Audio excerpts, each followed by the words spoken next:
this morning I was drilling some qua work that we were doing in the Kokyu yesterday. And I was trying to feel the power arc of the elbow and then the yin that would come. And so the first one, the second one, I was trying to feel this because a lot of us were missing that in order for that arm to get up and around. And the yin space, is there a small qua opening after? Yes, it's because the elbow came in. So the only way the elbow comes in is because the qua came in. So I found that it's smaller than those, but I felt that opening, but then I had one rep where and maybe the power in this qua closing was less on that particular rep, but on one, this found it without doing that extra turn. And I was wondering if that is when you're shrinking it, if that there is that small opening while this one's coming up. Can you explain the phrase shrinking it? You know when you say to shrink the technique and not to how you can you're making it smaller. Making okay, it I see what smaller. you're saying. And so Quicker, I was smaller, wondering if that is there. Yes, yeah, of course. Early on, I said if you go to not so much in the American federations, but you will see it in the Japanese, where, and I've shared some of those videos. The teacher will do some sort of, little adjustment to the person. They get on TV and stuff like that too. So you'll sometimes have people that don't know any martial art, and then they come and they do the big reaction. I don't know if you've ever seen. So let me get you so you understand this Japanese TV thing. But you might have seen memes today of how our sitcoms were in like the 80s and 90s, and people are making memes with today's situation. They put the laugh track in there, and it has a certain cadence to it, and it stands out for us today who aren't raised on sitcoms anymore, right? You can see it, but you're like, oh wow, that was really goofy. There's like a form to this, a culture to it. So Japanese TV has this thing. There's just tons of shows where they get someone who doesn't know anything, and then the expert will do something, and then get them to do it with little tweaks here or there, and then they have this big reaction like, oh, and everyone laughs about it. Shirakawa's channel is all that when you see him going someplace, okay? Except for that one wrestler who didn't want no part of it, okay? And that's interesting because we had that same thing here. Some of you old enough to remember when the wrestlers who came from catch wrestling, do you see? So there's a shared history. You had all those forms of wrestling. You can still see them in that one guy that has a BJJ channel, and he goes and experiences different grapplings. He just went to the American Scotland games, and they're doing the wrestling. He's putting himself out there and seeing what it's like. Okay, so what became catch wrestling has its roots way back in all those European forms of wrestling. And then that got kind of commercialized. they started realizing you're going to make more money if you start hamming it up a little bit more and you give a script to it. And that became our professional wrestling when you had, was it the WWF, right? Hulk Hogan, Andre the Giant, and Jesse the Body Ventura, right? All those people were from that history. Before it got to us, where we saw that WWF and Vince McMahon and all that stuff, it was already being commercialized. And that's where the earliest prohibitions against competition came, that also came into our art. So you had judoka that after the war they had either left Japan, when they saw the writing on the wall, or after the war and the recession there, they left and they went out. Some of those judoka are the ones who went to Brazil, that planted the seed for what today we call Brazilian Jiu-jitsu. But it's just that pre-war, post-war Japanese Jiu-jitsu, which our art is part of that history. So those judoka would get into that. We're in that time when it was transitioning from actual wrestling to let's make some money, let's put a good match on, right? And that's where the prohibition came. Kano had it. Ueshiba followed suit. It's like that's what it was about. It's like, don't get into this material consumerism kind of stuff, right? And then you had the bad boys, though, that were like, F it, I'm going to do it. But you fast forward to that WWF thing. Those guys are trained. They know what we call catch wrestling, right? It's like dirty wrestling. It's not Roman Greco where there's rules and things, right? A lot of the locks and stuff that you guys know from me, and they're not strict BJJ locks or Japanese Jiu-jitsu locks. They're catch wrestling locks, because when my background in my playing with Jeet Kune Do, the catch wrestlers came into Jeet Kune Do, and that's how, for example, Sean, if you just lay down, yeah, and we have this Americana, right? When you classic, it goes down here and you go up. But all this thing where you're torquing it and you're bringing it in before you even do the other one, that's a catch wrestling move. And they catch they catch it from side control, they catch it everywhere. Because it's already tightening. That's why you don't see like me move and people are tapping out, because it's a catch wrestling hold. Okay, so these people know how to do it for real, but it's got overlaid by this commercialism. And there were people that were challenging the commercialism in the 80s. There was a comedian, I think his name was Richard Belzer, and he had a wrestler on the show, and he's throwing it in his face, and the wrestler just slapped him across the face and boom, choked him out. And it was like a huge scandal, because it's real. And so they know what they're doing, okay? And that's what you saw when that wrestler was like, I'm not going to play your little Japanese game. And you could see the other guy kind of get off of him, right? You went too far. But because those shows have a format, do you see? Tell me I forgot how we got here, though. Shrinking the technique. Do you guys remember? I lost the train of thought. The TV shows. I can't remember. I'm watching Mary's Home, so now I'm doing couch time, and we're watching shows when I should be sleeping.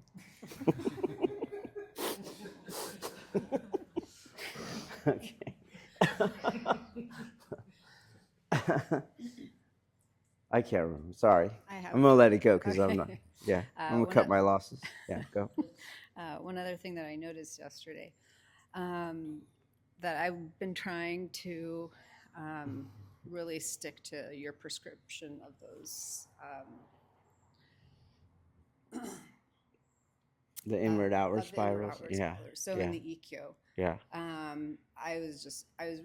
yesterday I was trying to just keep those, and while I'm not anywhere near Ronan's release, I could feel on like Andrew and Chris that there was much less, there was much more reconciling. Yeah.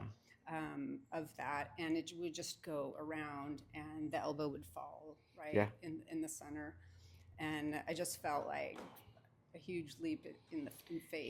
Just to try that. Yeah, just try to maintain that, that structure, and because it works. Really make a problem out of that. The 2-finger pressure. Really make a problem out of it. I take it seriously. If you really believe, if I have to go more than that, this is not martial anymore. And if I have to go more than that, I'm not doing the energetics. And I'm not following non-contestation. Like, it's just wrong. It has nothing to do with whether the uke fell or not. Okay? That's not important at all. Okay?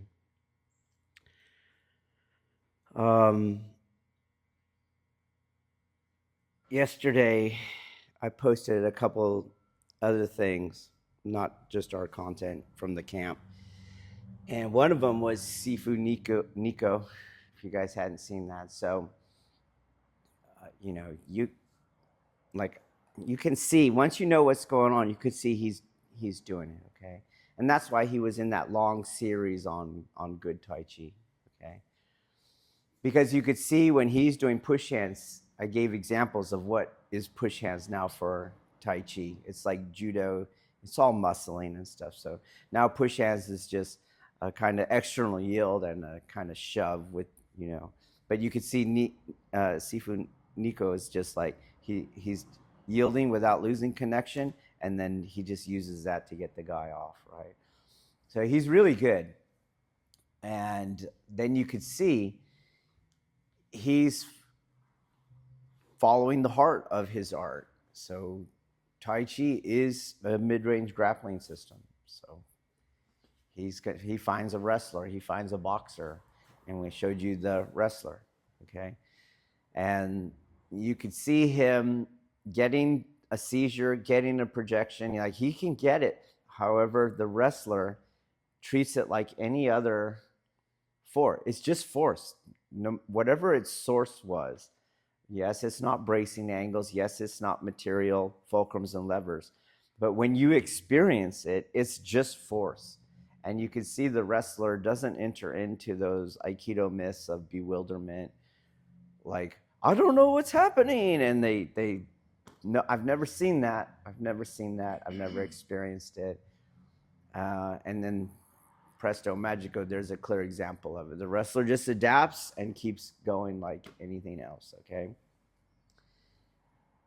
And the video I posted, if you haven't seen it, is he's basically making the same point that I made through, 7 or 8 posts, that this isn't martial, that there's an overreaction in what people are doing. So he doesn't reel his people in. They do too much. Like when you guys wanted to keep your balance with that abdomen right before you went off, did you feel nauseous? No, it's just force, right? You might not even have been conscious that you were trying to keep balance by taking your abdomen out of the organization, right? But you watch his people, Misner's people, will like they're gonna vomit or something, right? Everything's prolonged and over-exaggerated. In other words, if it's a rebounding force, and just forget where its origin is, in order to displace you far, that force has to go that far. Do you guys understand? Just like the Joe, we had all energy, and when we entered with our weight, no energy's leaking. That's how far you're going to go. There is some, residual inertia after that, but it's not. You can't do a little thing like that and someone goes flying all the way across, because the rebounding force, yes, it rebounded, but it didn't rebound to that wall. Do you understand that? This is why, one, that's not a bad thing. I only need oftentimes a fraction of an inch to disturb your postural organization, and thus whether you're upright or not. Do you see? But and you want to live in that truth. That's all I need. So that's all I expect. So that's all my students have to do. They don't do more than that, So someone that's like going flying, I'm gonna go like, what are you doing? Okay, that's not what happened. Okay, and that's what Nico is doing in that post. Like, this is all crazy now.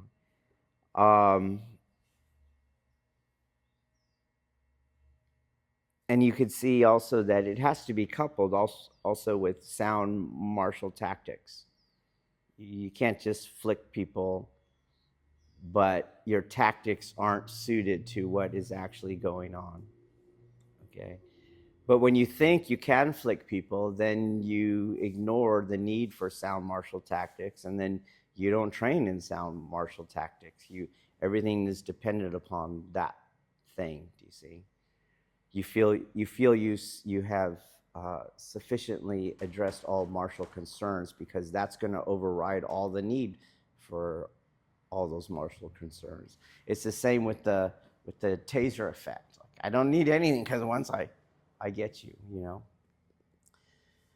But we have a taser in law enforcement, and we know for a fact that if we hit you exactly right, we get 12 inches between the darts, we're going to create a neuromuscular incapacitation in your body, okay? If you panic, and most people panic, okay? Meaning, when you feel that initial bite, the rest is sympathetic flexion from that result.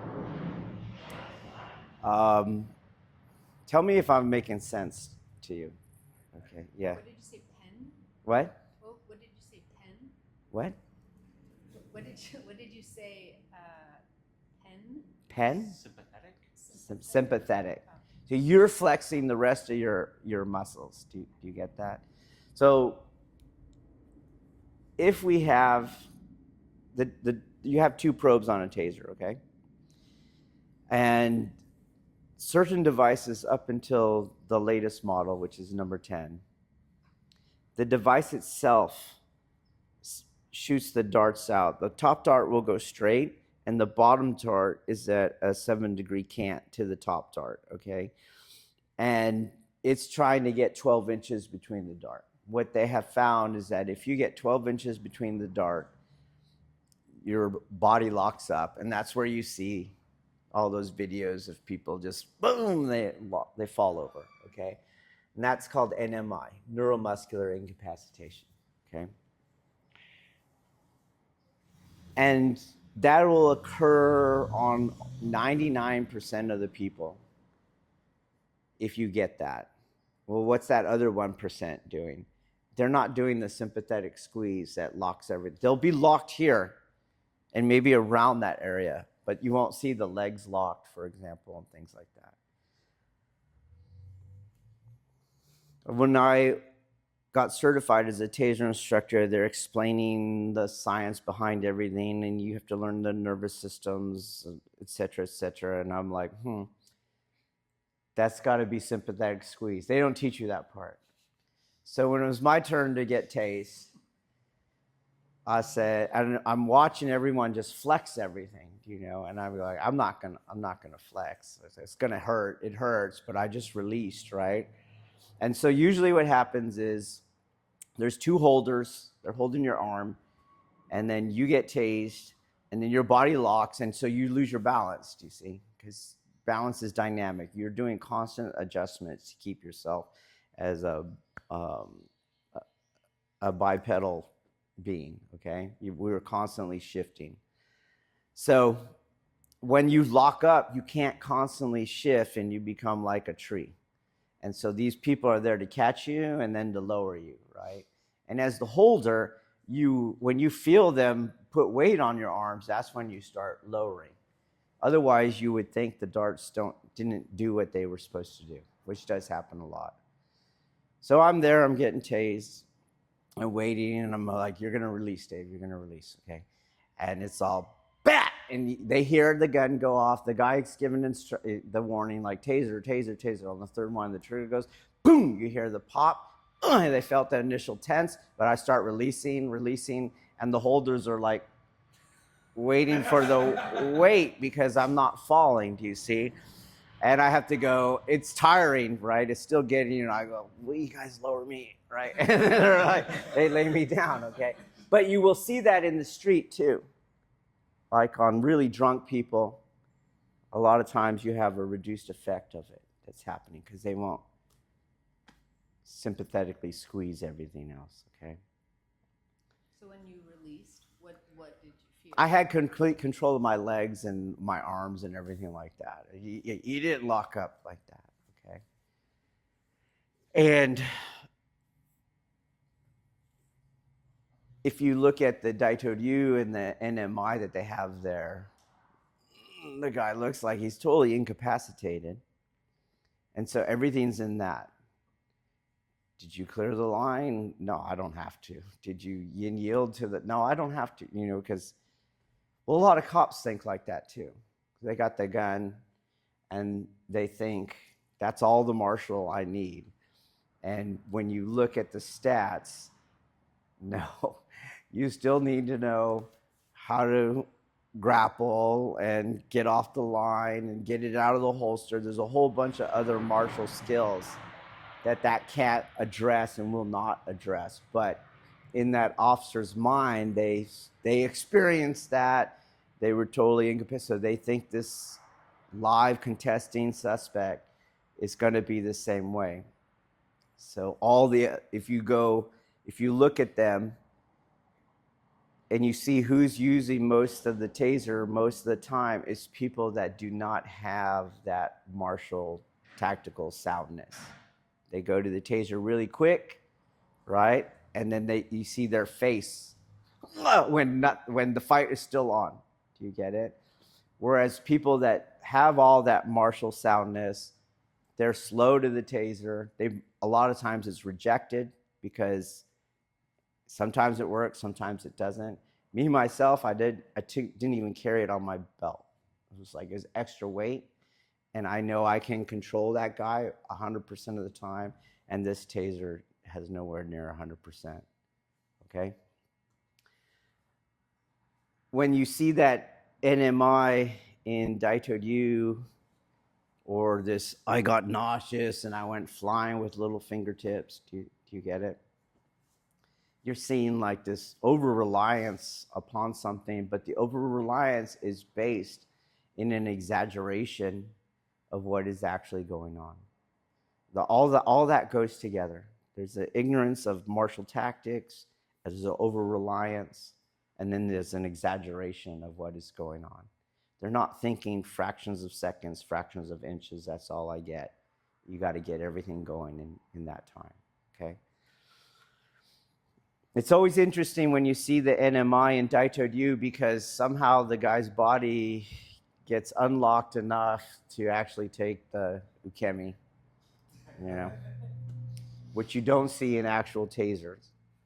No, you fall like a tree if you do everything, You don't get to tuck your head and then land and then you go back. That doesn't happen, okay? So you just know this is fake, this is goofy. And that's what Nico is pointing out. This, you're going too far. You went too far. Okay. It's no different than when we had yesterday's discovery learning where the uke stops their feet, but nothing's making you stop your feet. And something martially has to make you stop your feet. Otherwise, I can't ever get your line of gravity outside of that base of support. Like that wrestler with Nico, he would just put his base of support back under him as anyone would in a fight that's trained to fight. Okay? It's nothing new to have the opponent manipulating your line of gravity. That's not going to bewilder you in any way. Okay? The other thing I posted was the Osawa video, and you saw, and I mentioned earlier that every once in a while, even if you didn't know what you were looking for, you would see the uke mess up because it's choreographed. It's like any play. You go to a play, ever go to a show, it's a play, and every once in a while, someone misses their cue or forgets their line. You get it? And you can see like that line is not the line because the cadence changed or the facial expression changed, that kind of stuff. So every once in a while, because the uke is moving himself, you see these mess ups. And in those mess ups, even if you didn't know the internals or martial reality, it should be one of those weird moments. One of you guys were talking about that's a weird moment, and you should go, what was that? So there's 3 reps of the similar technique we were doing yesterday, right? He's generating centrifugal energy, but he's painting the circle to do it. And we all saw that if you do that would keep going that way. But when you came around here, energy would go this way, you'd be open that way. So the first one, it's hard to see because the placement of the uke placing himself, and the transition to the throw is very, very short. But you would architecturally know nothing's really protecting the radius there, okay? We did that experiment yesterday. And hence on the next rep, that uke bumped into Osawa, and then the uke go, whoops, you know what I mean? And so on the 3rd rep, what would you do as a human being? I'll make sure I don't bump into him again. And then it's really clear that he's stopping himself so that he could get into the technique, okay?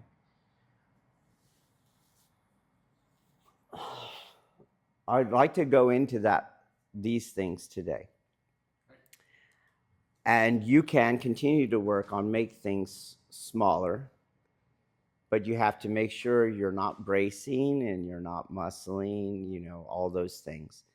Otherwise, it gets it'll get goofy like Nico's talking about, okay? So let's start on that. And we're just going to start. I'm going to walk you in, okay? Show you that you were already taught to do this. You remember where we used the Joes to mark the yin yield, which is very subtle. So here's the contest, right? And when we turned into this, I'm coming forward, he's coming forward, there's a yield there. It's no different than I've moved out of the way of his energy. Do you see that? But I yielded with the twist, and then when I moved the quad, we had that other yield. Do you guys remember? Okay. What we're doing energetically is loading the yang aspect for the projection while not contesting on the outside. On the inside, of course, all his energy is going in and going down to the ground, okay? So when he goes to grab, you can see that I'm kind of throwing him into me. That's how I want you to understand it. Okay, do you got it? So an expression I use for that is I'm going to catch his yang aspect. Do you get it? Like a ball. Someone throws a ball at me. I don't want to catch it with my arms out here. I kind of ride it in. Do you guys got that? Okay, so that's what I'm doing. I'm riding his energy in. Understood? Okay.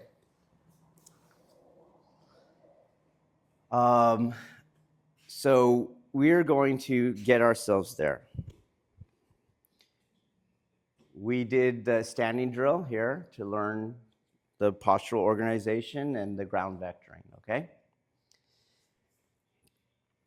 We're going to do it with ryotedori. So both sides of our body are being trained because there was a lot of one-sidedness, okay? All right. So here, he's driving, and I'm going to shift back, and I don't lose anything. And then I'm going to go forward without losing anything. So my two indexes are, I start on the yang front knee. I absorb to the yang back knee. And then I go back to the yang front knee. Can you guys see that? Okay. The entire time that I'm the uke, what was I prescribed to do? Push. So there's my weight. I keep that, and then he pushes that back. I might have to set up again to do the next rep.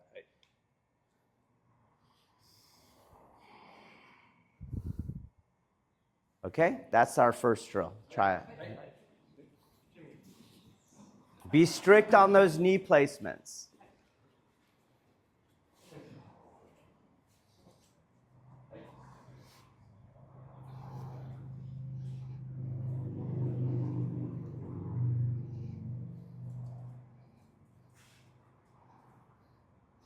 You have to release as you're coming forward, too. You don't go into bracing angles. All that energy is still going through you.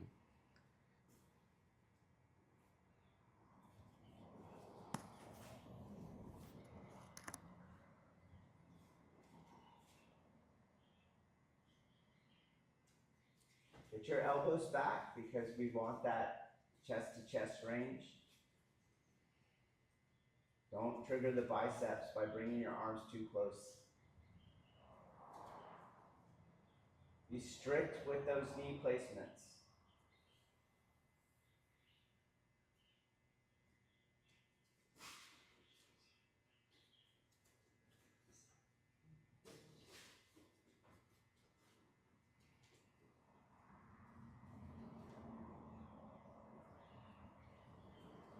Like from the Kokyu. What? From the Kokyu. Yes, it's exactly it. Only not like there. Like here. Okay. All right, yes.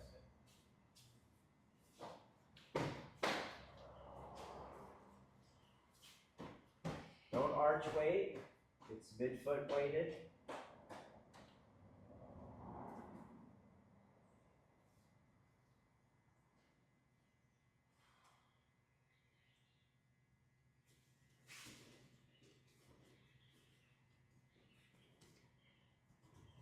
Don't come off that other foot.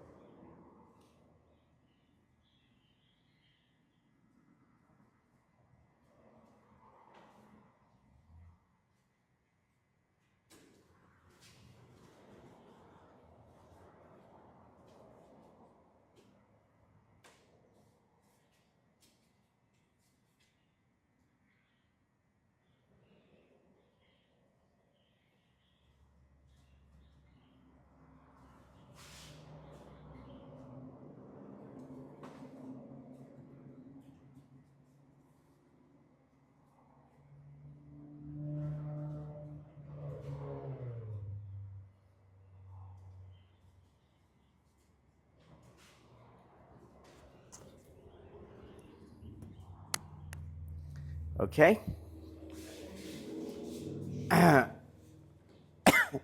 Which way is his energy going? Okay, it's going straight. But then when I manipulate it, which way is his energy going?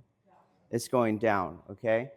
So he's driving, and if he lets go, I shouldn't go flying forward, okay? As I'm moving forward, and he lets go when he wants, I don't go falling forward. Do you guys see that? If I'm all the way to that, get to that yang, when I get to the yang and he lets go, okay, I don't go flying forward, okay? So what's flying forward? He goes, right, whoa. Whoa. Okay, got that? Just, you do you. I'm doing me. Well, I'm doing me. He can let go anytime. Okay?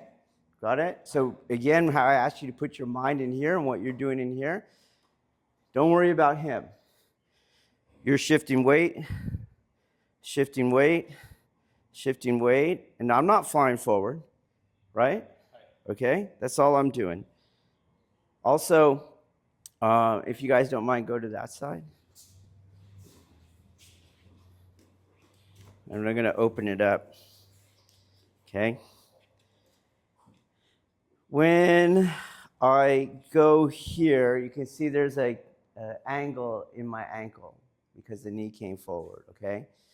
Well, when I go back, I don't want to roll that foot to the arch. So I'm using that midfoot, and I go to this midfoot, and I want to keep that arch up. Do you see that? They're still touching the ground.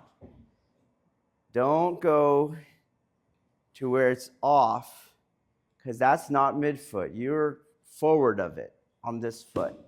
Okay? All right, so try it. That back foot is the back foot you were using on the Joe ski. Uke can let go whenever.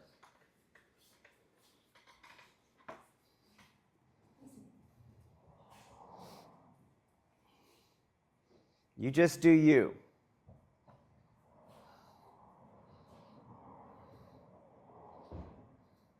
Okay, let's go whenever.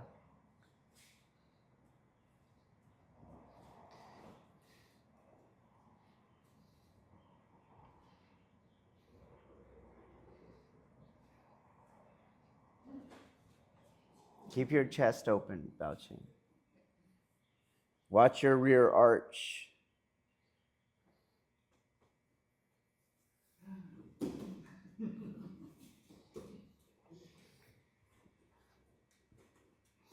Uke is letting go whenever.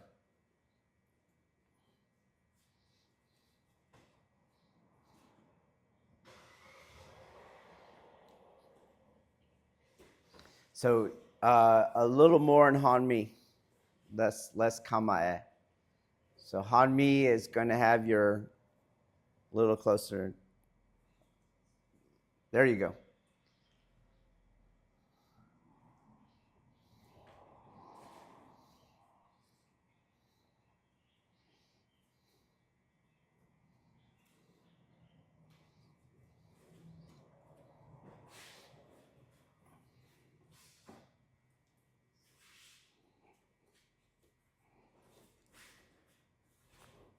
Let go whenever. There you went a little far, past midfoot.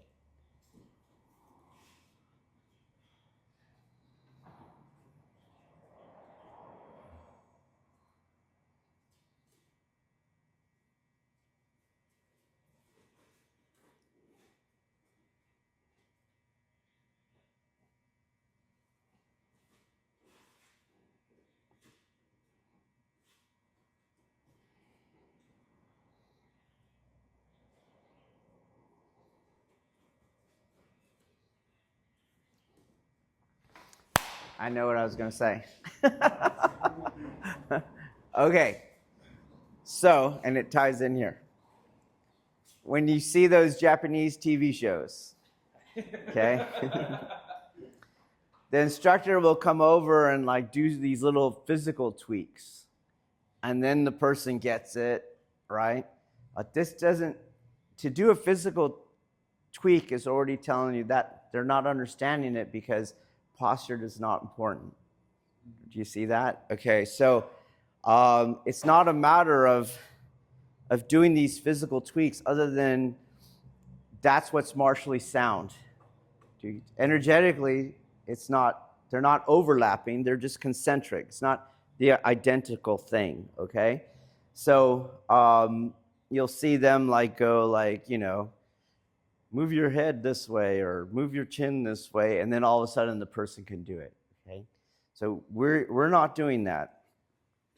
So when I'm here, I'm just doing me, like I'm by myself. I just doing me.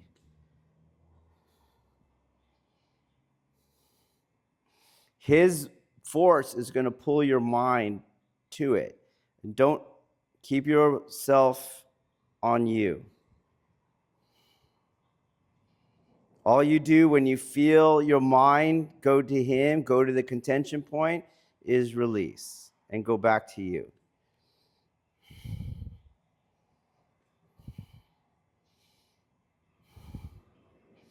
So wherever he wants to let go, doesn't matter. Okay? Has it got it? So again, we used confirmation pressures, right? Well, this is another confirmation pressure. Just take the pressure off. Okay? We have to put everything to the test to some degree, but in a way that's going to train us, not in a way that would make us do something else. So meaning, when he's going to check, he's going to check my my ability. So he's really leaning on me, okay? He's checking my ability, okay? That leaning on me is making a grosser yang aspect to see if I can ground it. You see, I could move still, okay? As opposed to, okay, he's going to punch me in the face when I'm trying to do this, right? Okay, that's not training me for what I'm trying to cultivate. Do you got it? So when in this case, our confirmation pressure, it's a lack of pressure, when he goes off, it's telling me whether I was pushing on him or whether I was continuing to ground his yang aspect, okay? All right, so try it. Because it's all energetics. It's not little tweaks. You can't learn this. You can't learn this by going on TV show and they move your ears, you know, and you got it, okay? Okay, go.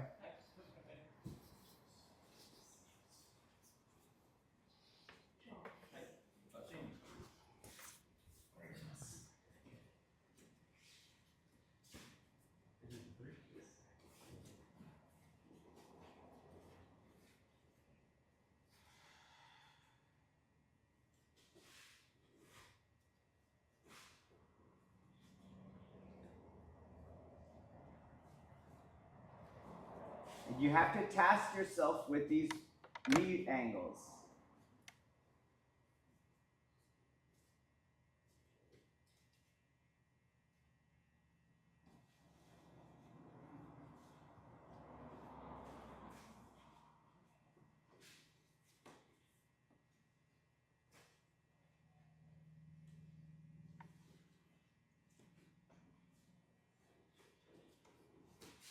My hand shouldn't be shaking, so I'm not using my arms. Just in your own body. Yes.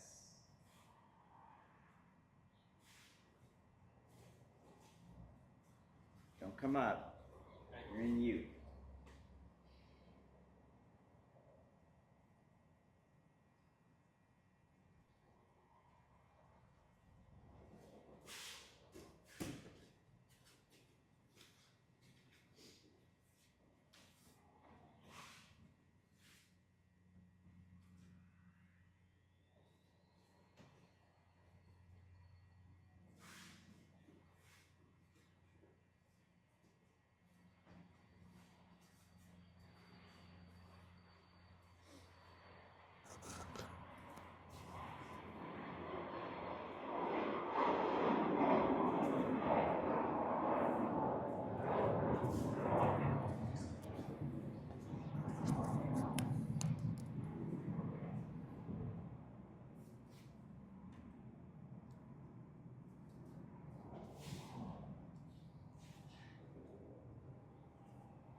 Watch your arch weight.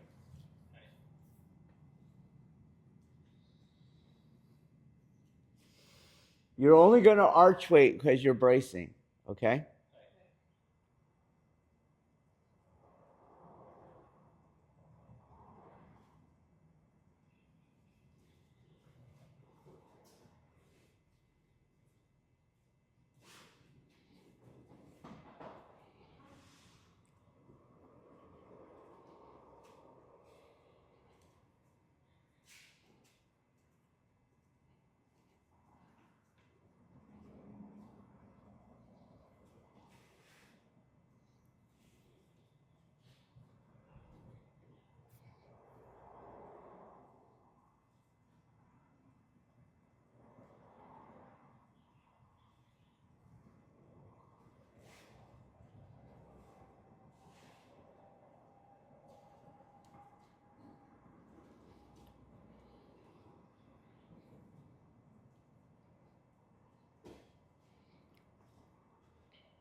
Okay? So that's my preface to tell you you're not going to get it this week, okay? But you do know there's something out there to chase after. That's the important thing, okay?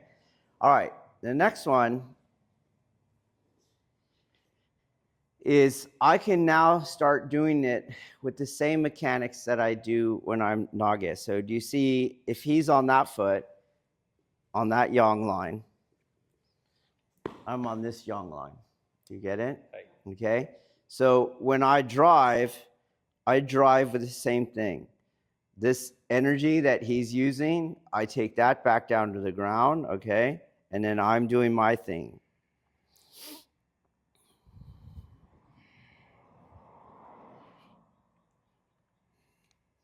I'm taking just enough off.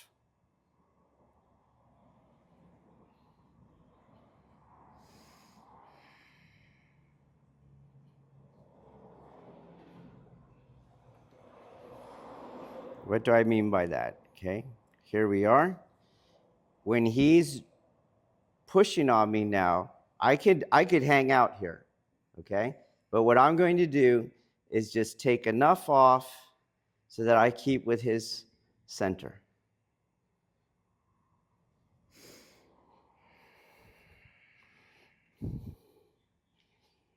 Watch when you come forward. This is for Sean. Watch when you come forward.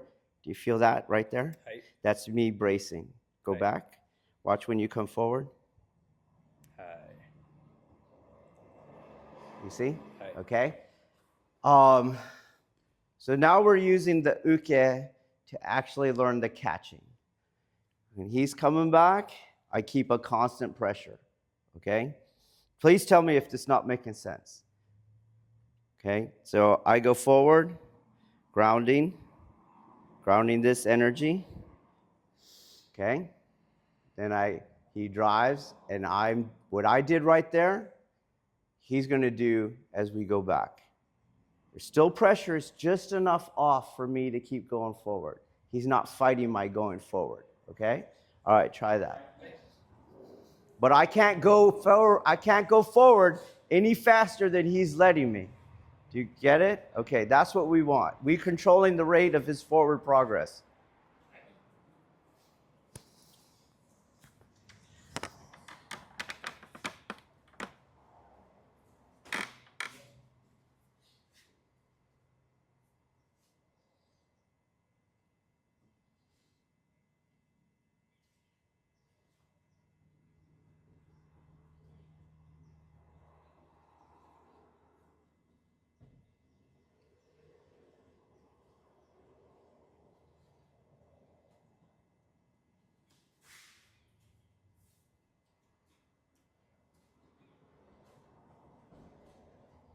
So uke shouldn't be off balance either, meaning if Nage took let their hands go down, I should not fall forward as uke either, okay?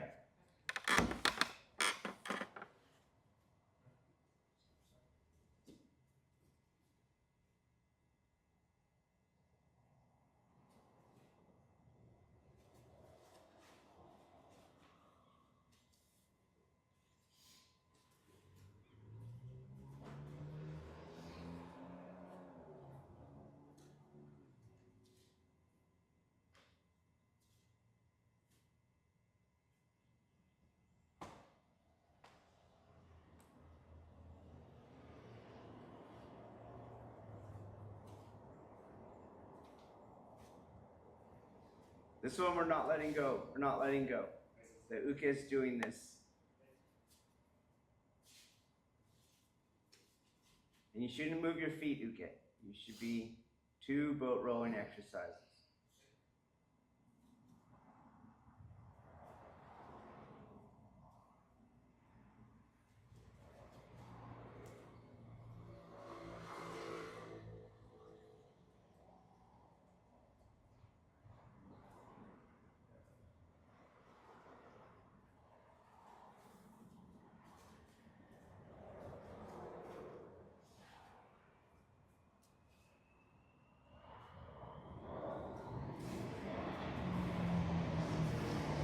Yes.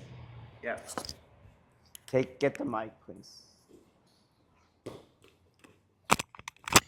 And then wait for green or blue.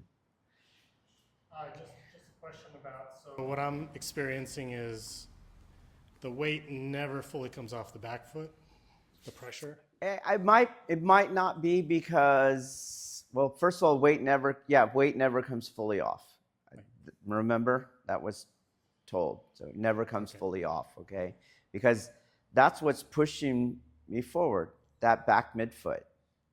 Does that make sense? Okay? So it should, if it came off, it projected me forward. I pushed against the mat, as opposed to his energy is going through me to that. And that energy is what I am coming back. So it would be like on the Joe ski, if we're here, right? That back foot stayed. Boom! That back foot is what pushed me. It's not that I went like that. Okay? So yes, that weight should never come off. And the other thing is it correct, or what I'm also working on, I guess, is there kind of this arc happening through the transition to the there could be, but go to our caveat that you want to work with horizontal forces, okay? So when that knee went to yang on the back leg, when it comes forward, you're going to see that there is a little lift there. Do you see that? But I'm not doing that, okay? It's here, the knee extended, and the other one should be bending. So that transition is very, very small because the other knee is giving away height, okay? All right, we don't want to make this and where I'm over here and I'm going over his energy because I don't feel his energy. I want his energy to work with, okay? Right. Yeah, please. Question. What are you doing? Hand it to him. Okay, go. So Kwa is engaged here also. A little bit, okay? A little bit. So when I'm coming forward, right, you're going to see a little bit. Do you see that little turn? Okay, that little turn. If I take this Kwa, I keep this angle here, you're going to end up outside that foot. Do you see that? So to come forward, it has to turn in a little and keep the foot, knee, Kwa line, okay? All right. Again, don't over-exaggerate it, though, to keep the horizontal pressure as high as it's coming in. I sense it. Yeah. Thank you.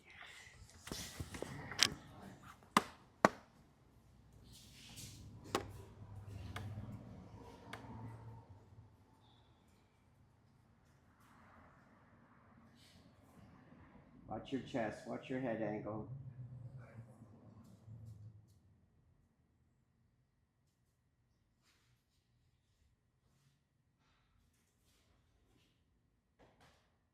Less rotation.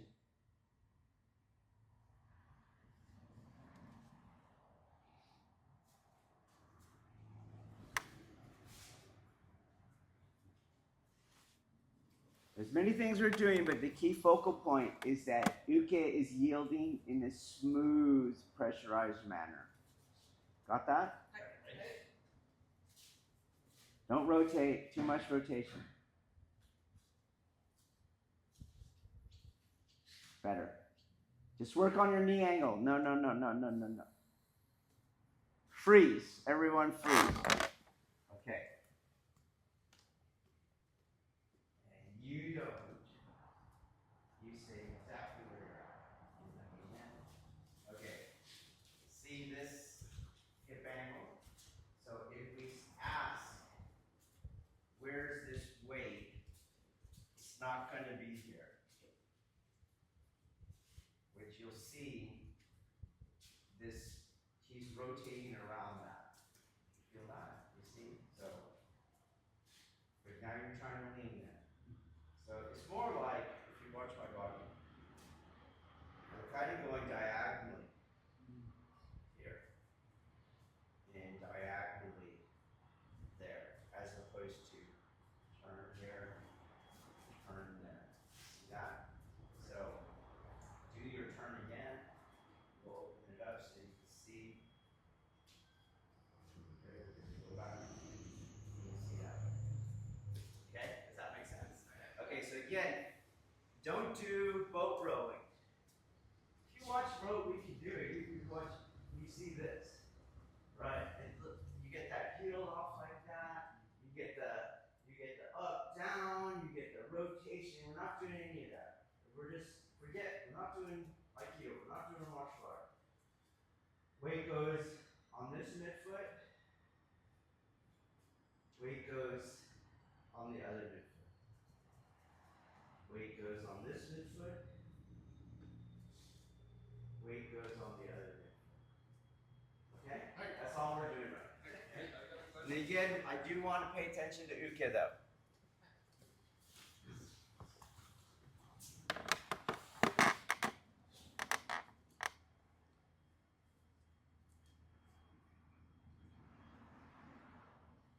It's more diagonal, no rotation.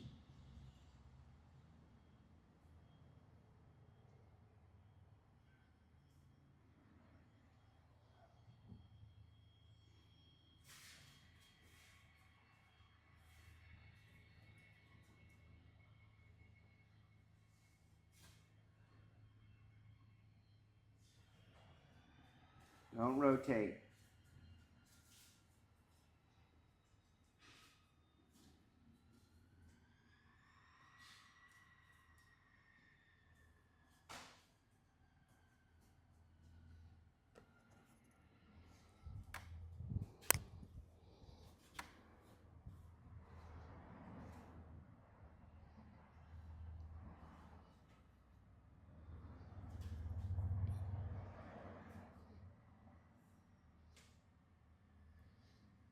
Bend the other knee as you're coming forward to reduce your vertical climbing.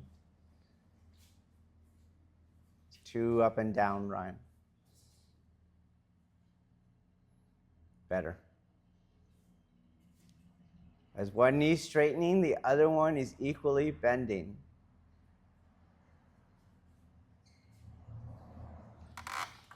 Okay. There was a weird moment, but I'm not sure you guys noticed it.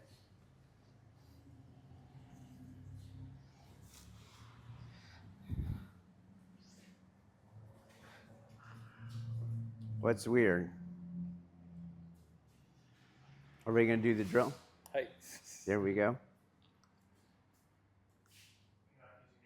I'm not using my grips. Look. Okay? He's not going out. He's going in. What I'm doing is allowing the pressure. There's the adhesion right there. Do you see? He's yielding to it. And when he comes back, I don't go ahead of it. See how it came off, okay? He goes back. Now I can stay, and it'll increase with sticky, okay? But when I yield to keep the stickiness. That's how much I'm yielding, okay? So you're always going to be able to stick if you're doing it right. If you're pushing into him, I went yang to him. If you move away from him, ahead of him, I went yin to him. I have to match that pressure. Okay? Try it. My hands are like this. It's not Naga's job to keep the adhesion.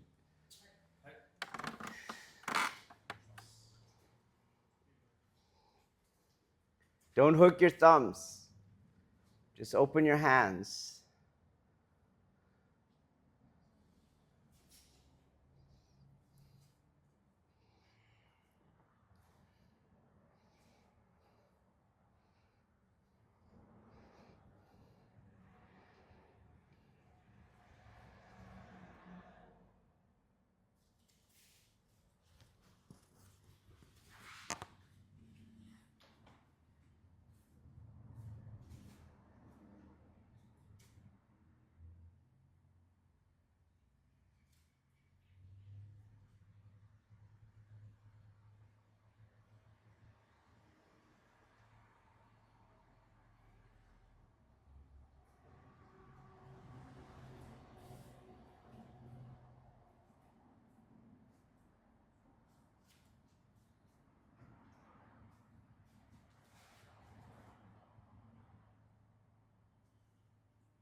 Don't go past that knee.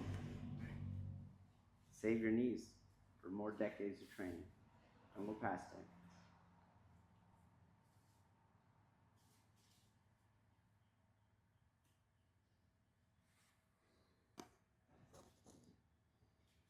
Don't push in.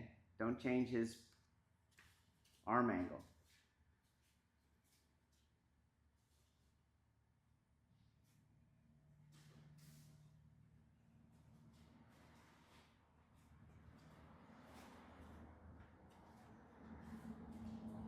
Don't look for hooks. Don't look for angles.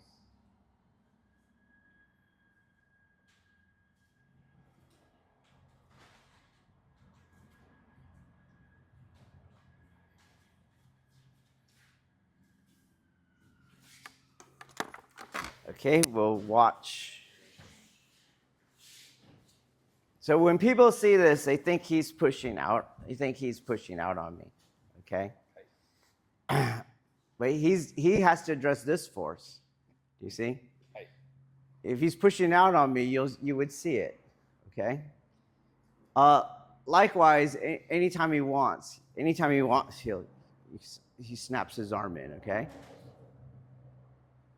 My hands aren't going here. Also, watch my arm angle. I'm not trying to get this. Do you see that? My elbows don't need to go in and out. So we do the drill. You're watching my arm angle.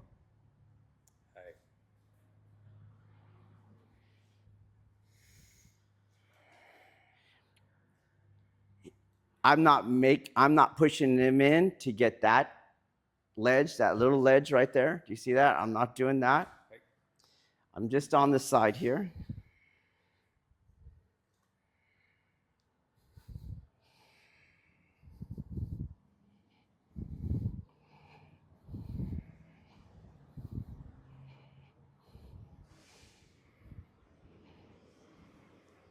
Same exact angle, okay? Same exact hand positioning on him, okay? All right, so pay attention to your arm angle, and then, Uke, you should be able to feel if they're pushing your hands together. What he feels, if you come close, it won't be on the camera, but come close. And I'll do this side. This is where most people train on this, but we're not going to, okay?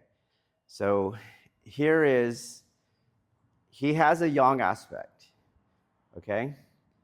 And if I am over it, when he goes forward, right, you can see I'm pushing it in, okay? If I'm under, he goes forward. There's that gap, okay? You're going to do it really slowly, and you're going to watch his skin. I can't really see it on you. Let's try here with the hair. Okay. Watch his, you'll feel it for sure. He's got pretty tight skin. Okay. You feel it? Yeah. Okay. Maybe Virginia's skin. Okay.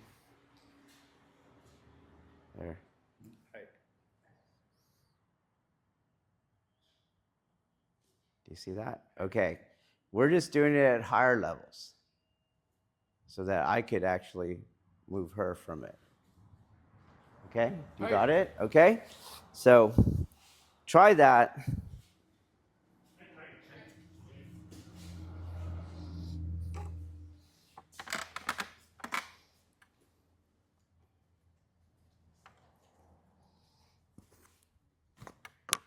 You should feel like your skin is going to move some. It's going to get stuck. If they're pushing you in, tell them.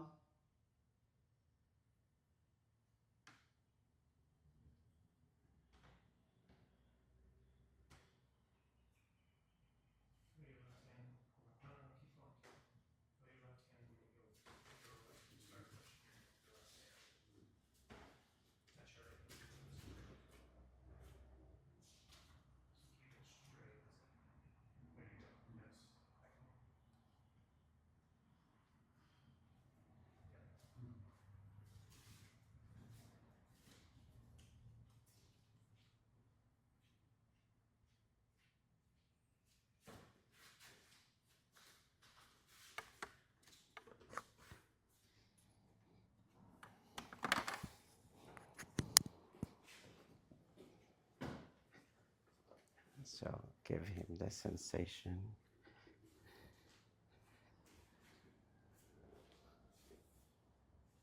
There. Do you feel that? Mm-hmm. Okay. You keep going. We'll keep going. You're slipping a little on me. Mm. There's the pressure. Mm. This arm you let go dead. That's what happens. Okay? It's fine. Good.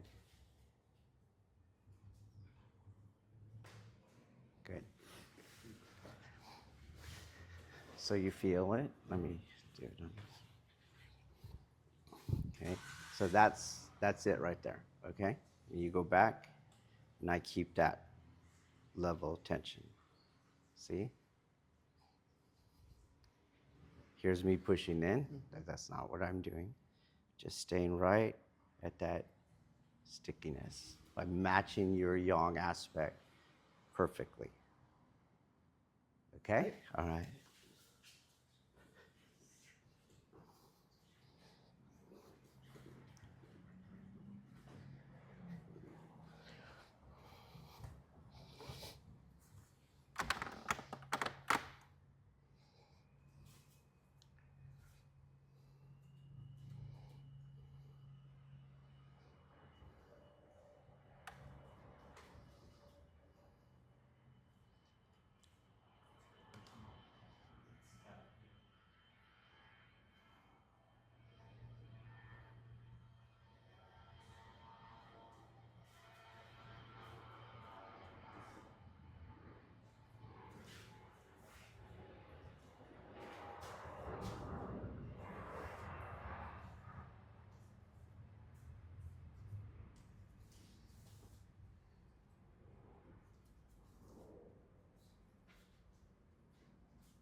Okay.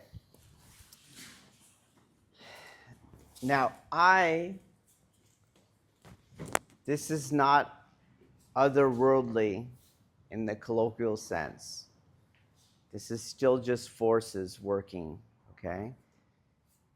To me, this is very much akin to launch control on your cars. If you step on that gas really hard, you don't have launch control. The tires are going to over-yang the yang on the road, and they skid, okay? Or if you're on ice, do you see? Then you're too light. It's too light. You can't get anything going, okay? But launch control is matching the energy of the road to the energy of the tires and the energy of the acceleration. And then the adhesion happens, the friction happens, okay? The only thing that makes it seem otherworldly is our psycho-emotional aspects get in the way, because we're not a machine, and we will over-yang or under-yang, and we can't adhere according to whatever we're experiencing. A desire to throw, you're probably going to over-yang and slip. A fear of being attacked, you're probably going to under-yang, and you're going to slip too. Do you get that? So in some way, it's more difficult than otherworldly, because our psycho-emotional self, what state is it in when I need it? It's not at a constant state. Do you get that? The amount of variables is truly infinite. And so you're trying to find a particular variable amongst an infinity. To me, that's even harder than making it magic. Like if I have magic, if you move my body here or there, I wiggle my ear, I just got to figure out how to wiggle my ear down. I'm like, no, I have to address my inner self in order to do this. And then the more stress is in the environment, you can understand stress as I have less and less control over my psycho-emotional self. Now it's a harder skill, which is why doing the internals under a drill like this is really nothing like doing the internals in a sparring situation, okay? We're using a cultivation field to at least get an introduction into it, maybe set up some of the mechanics. But what we're trying to do is keep you in a stable psycho-emotional spectrum, which is impossible in real life. Real life means there's no such thing as that, okay? And that's what makes the gap in what we're doing, okay? It's not magic, it's just physics still, except I say it's metaphysical, because that psycho-emotional aspect is really determining whether you do it or not, okay? Any comments or questions on that so far? Okay, we'll go on.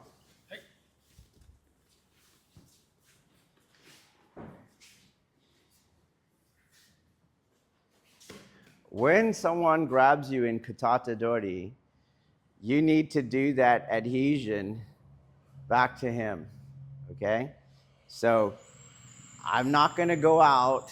I'm going to match that adhesion. So new drill, clean the slate, new exercise, okay? I'm on the back foot, and I'm going to adhere onto that at a rate that I can keep it. Got it? That's the drill. So he's got his organization with some pressure, okay? And then I'm going to move forward and keep that adhesion. I'm not going to try to get an angle. I'm sticking inside his palm to make that happen, okay? It's exactly the same. It was always there. It's just we probably adopted, it's my turn to be the victim to defend myself. Someone touches you, wherever they touch you, you match the yang value, and they're stuck, okay? That's what we want, okay? Try that.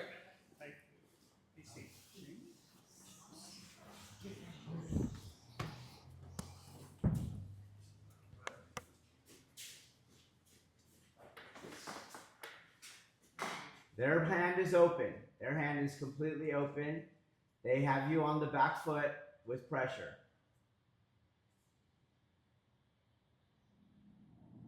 Do it like 4 times and switch roles.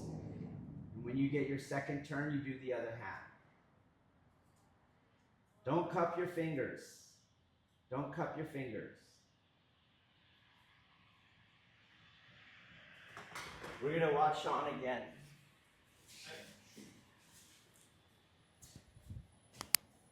Come close so you can see. Just try not to block the camera. So look at his hand. Do you see his hand? There's no of that. There's nothing. And I feel where he's at, and that's what I use. Okay? All right, try it.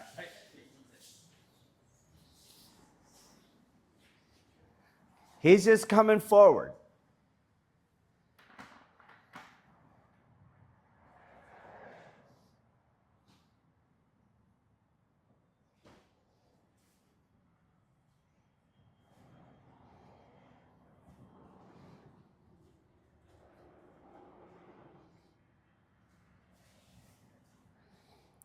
The more you take an angle to that, the less you're challenging yourself, the less you're cultivating.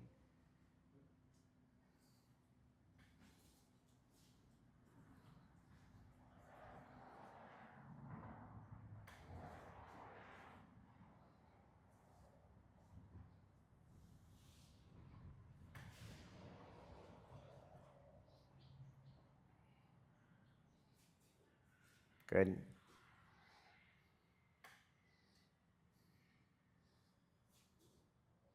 Don't take your elbow out. Don't move your hand. Just stick inside. We're still not turning our hips. We're still midfoot vectoring.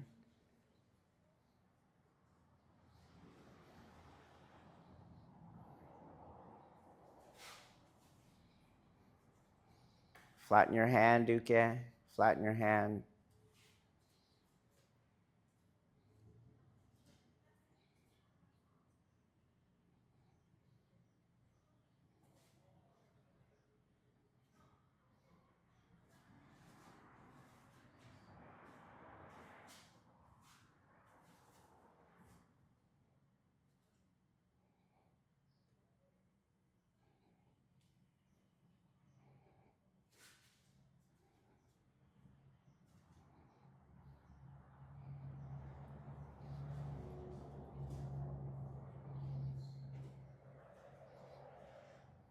At this pace, you'll probably feel your skin move, their palm skin move.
Okay, any questions or comments? Yes, please. Here's the thing.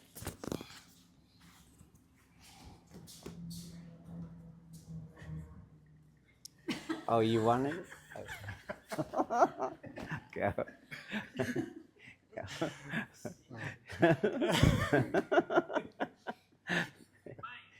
Go. I remember our discussion about Laogong and the ability to spread the metacarpal. Yeah. But you shouldn't feel any tension in the arm. No. So your capacity to do that in this particular drill is important. Yes, yes. Because you're almost always going to over-yang with that flexion. Yeah. Okay.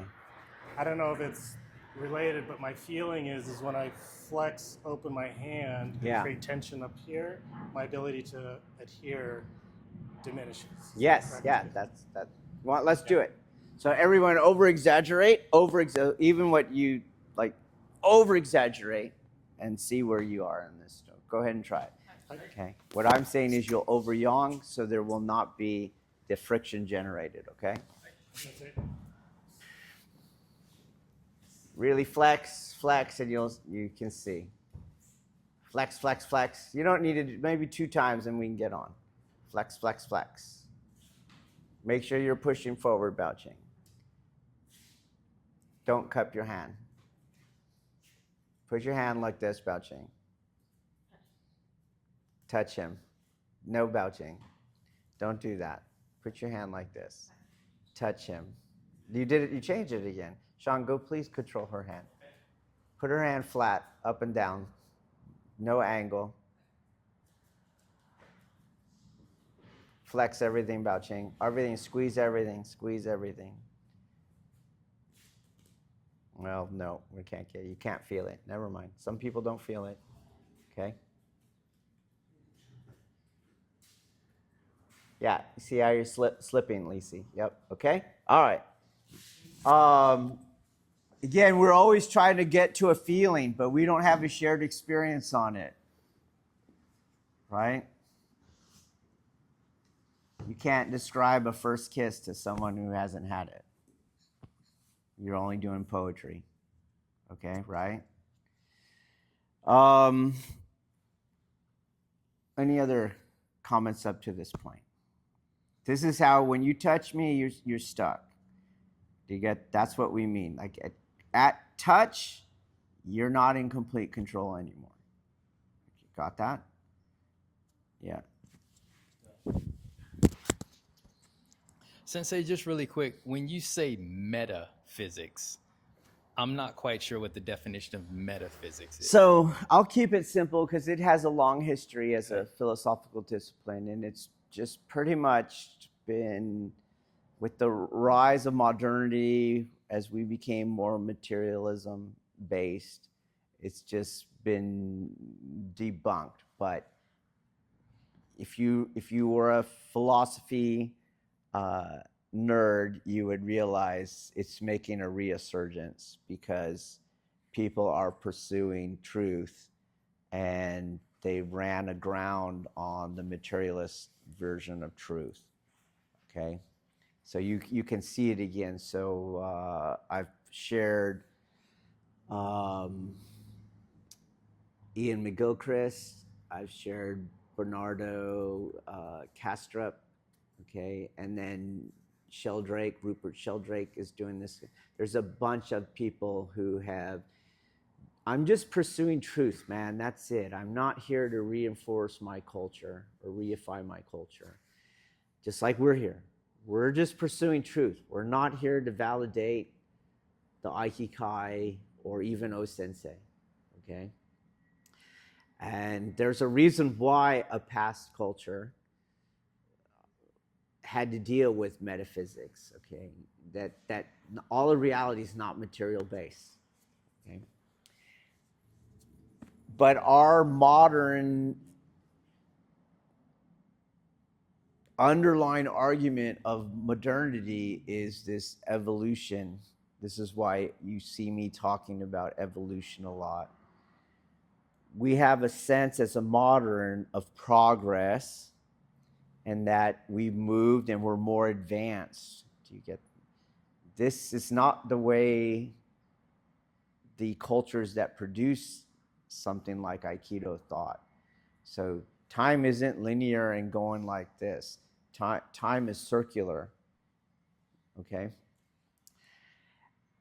And you can't, it's really foolish to say, well, the old people thought that, so there's no way it can be right. We're evolved and we're progressed. So these scholars, these academics, these philosophers, they come from all different fields now because materialism has infiltrated almost everything. They're making a comeback and they're going, whoa, so-and-so really had a question that we simply cannot answer. And he's actually ahead of us in terms of pursuing this truth. So as a simple answer here, yes, there's a material aspect to it. I'm matching yang force on the, the yang. That's why I call it yang aspect.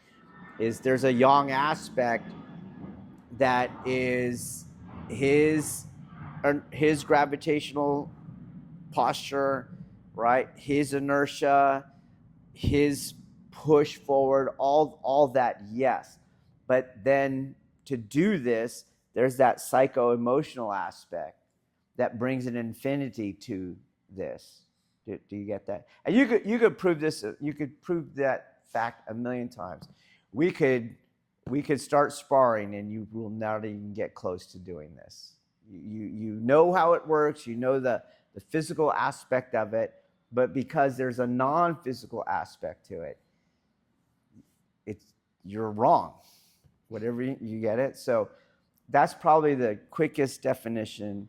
Is just there is this combination of material and immaterial that actually is closer to the truth than just a material truth. Okay, so take the material argument that you have against for like God.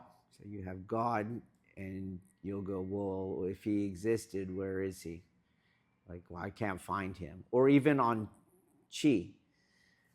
Where's the chi? I can't surgically, these are all, I can't surgically remove it.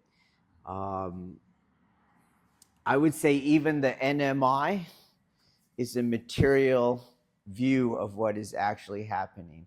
They're trying to make, it's a electromagnetism that's happening. Do you get it?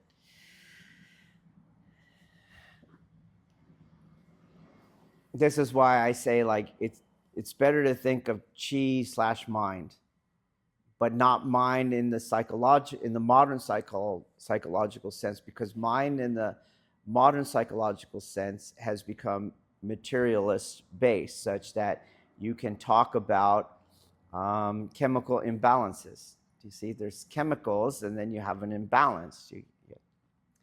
Well, even in the field of psychology, you got people going, hold on a second. What chemicals are these, and how did you tie them to consciousness? This is the problem. So if when you make it material, what is not purely material, you open yourself up to this argument. Where are the chemicals? What chemicals are they? And what is balance between those chemicals? So you have people in the field of psychiatry going, they go back to the original research where this position was made, and they're going, oh my gosh, this is snake oil. There's no chemical balance. And you have a whole bunch of people that are taking medications that are designed to rebalance chemicals in your brain to address your mind. Do you see that? I'll give you some of the leading psychiatrists that are exposing all of this stuff, so you can see there is some pushback on materialism.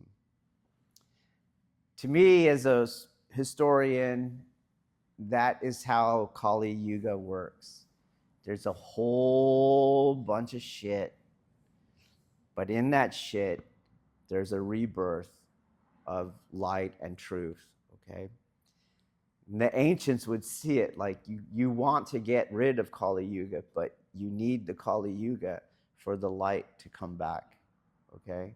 So you'll have these philosophers, you'll have these computer engineers working with AI, you'll have these physicists, and you'll have these psychiatrists who are going back and go, wait a minute, it's not purely material. There's all this other stuff that you can't answer, and this is a legitimate question. And when they do that, they go back to these metaphysicists. Guess where they resided? On the Silk Road, okay? And that's how they talk. They knew materialism. That's why they gave these counter positions, okay? They just ran it aground. We haven't yet ran it aground, okay? So that's what just think about it that way. There is some psycho-emotional component to this matching of yang aspect, and it's a determinant component. You can't take it out. Okay, does that make sense? Right. Okay. Any other comments or questions? Yes. Sensei, for this last drill, was Uke the one generating the tensing up? I think I just didn't understand. But you kept cupping, and I was going to make you go tense so you wouldn't cup. Hi. Do you get it? Hi. Okay. All right. Okay. What we know so far is if I match their yang values, some friction generates at the contact point. Okay?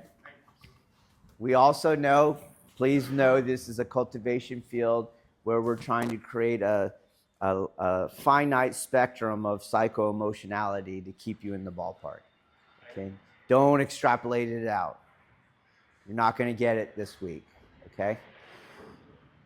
What we're going to do now is, as he's coming in, when I come forward, I'm going to stick inside his palms. When I project, I won't project past that adhesion. I won't go more yang to him. Do you understand that? Okay. So that weight shifting that I'm doing, I'm just going to send back. That's exactly what you did here. You got it? It's exactly the same. If I over yang on the grip, you lost control of him. Do you get it? Okay? And we don't want to lose control of him, and it's not his job to block his face. That's the federation, right? Don't let go. He's not going to let go. He's stuck on me. Okay? So as we go here, he can keep his grip. He can use his grip. But I'm just, boom. I only project to the friction in his grip. Do you understand that? Okay? So, boom, bop. Boom. Okay? Try that.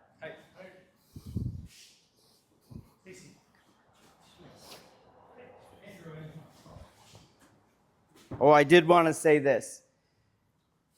And the Deshi know this. Like, I'm teaching Kokyu, but you could see if I tried to Kokyu project and I over yang, I slipped. Remember, the fist came through, okay? And the Deshi know even more I'm teaching Kokyu, there's an Aiki aspect to it. This is Aiki. When I match yang, that's I, communion, energy. Same energy creates a friction, two become one. This is Aiki. Not Aiki's a feeling, okay? I can't emote myself into it. Do you understand? Okay. I'm doing something physical. There is a physical aspect to it. It's not purely psycho-emotional, but it's not wholly physical. It's metaphysical. Ever understand that? So you're not going to get there, right? And I'm going, I feel. And then you go like, I feel. And then they're doing it. You're not going to get it. Okay? We just simplified the situation so much that we might stumble upon it. Okay? Got that?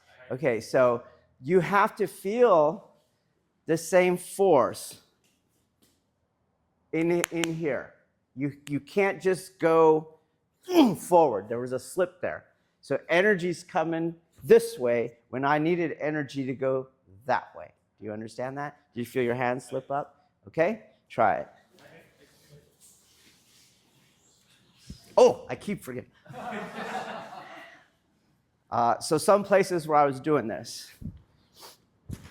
Let's say his head was over here, right, on that drill. Okay? And Travis, you saw how you're like going around it. Do you see that? If you stick a finger between his shoulder and my shoulder and his face and see how light that is. Okay, so now remove your finger out of the way. I match that, and he's sticking. And then how much do I need? I need a fraction of an inch. Do you see? I'm not shoving him. He's completely on the side. I stick. That's the fraction of an inch I needed to get on the other side. Okay? All right, so I did it there.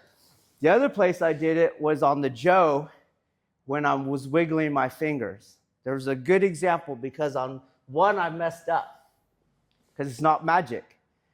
So I'm wiggling my fingers. I don't know if you guys saw it. Did anyone see it? I'm wiggling my fingers on the Joe, and I still moved Ronin. So I'm not holding the Joe.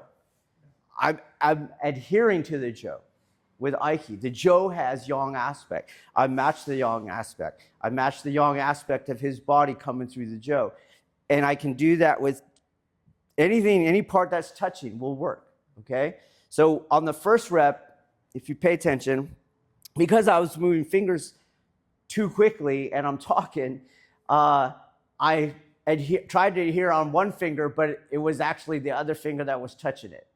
Do you get it? And you'll see the Joe slipped through about a half inch because I caught it again in the adhesion. On the second rep, I stayed up with my finger and I wasn't talking.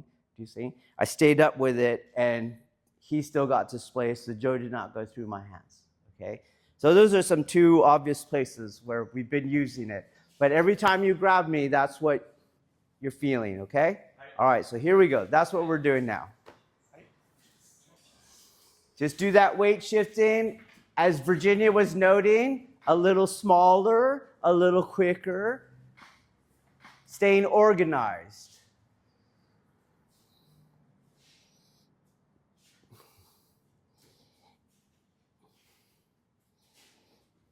Just switch to, I'm watching everyone's training.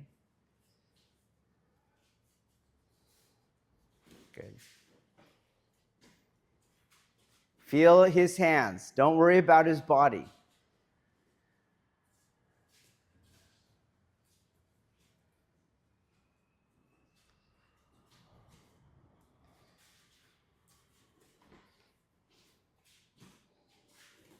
If you feel the slip, you know why, because there's a physical aspect to it.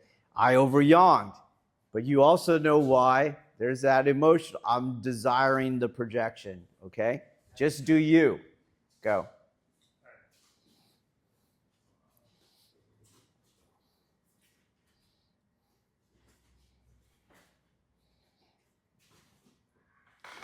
Okay. So my uke is not an opponent. My uke is a weight. That's all they are. So when my uke is coming in and he goes to project, I don't do that. You see how I bled the energy off? I'll do it again. Can you see? Okay. So I'm going back. Here comes the projection, and I took it in my arms.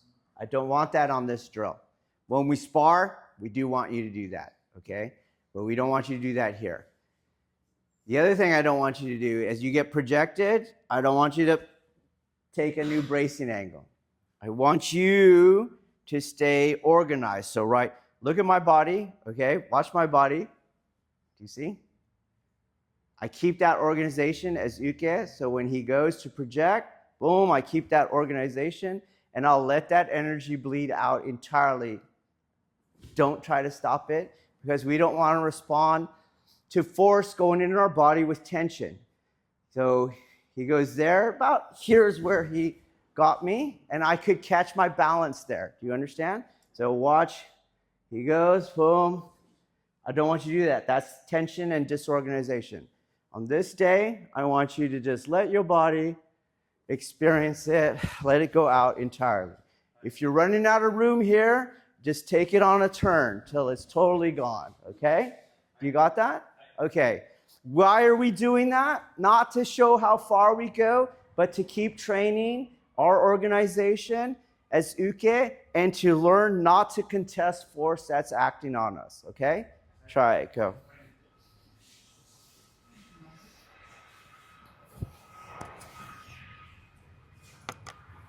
Just let it go. You braced at the end when you put your foot down. You took it in your arms, Jim. Good. And turn. Give yourselves room. Good. Try to do it with your body as opposed to the arms. And I want Uke to open up their grip so we make sure we're doing this friction. Good. Good. Just your mind's in you. You're going to project to me. You're going to send them out. Good.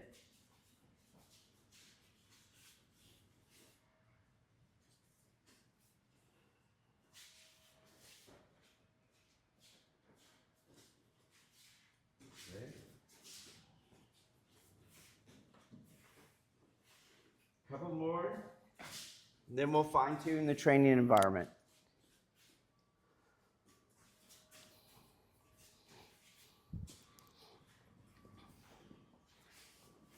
Okay?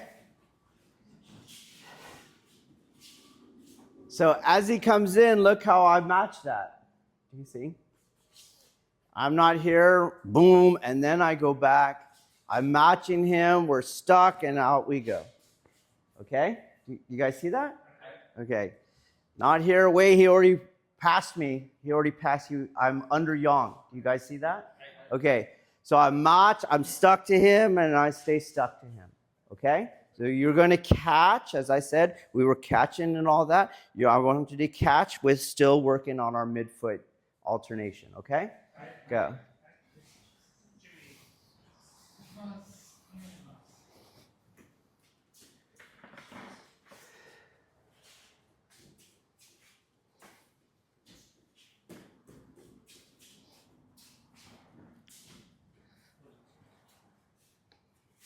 Good. Let it out, let it out, let it out. Good, let it out. Walk it off, walk it off, walk it off. Even more, walk it off. Walk it off, walk it off, walk it off, walk it off, walk it off. Till it's totally gone.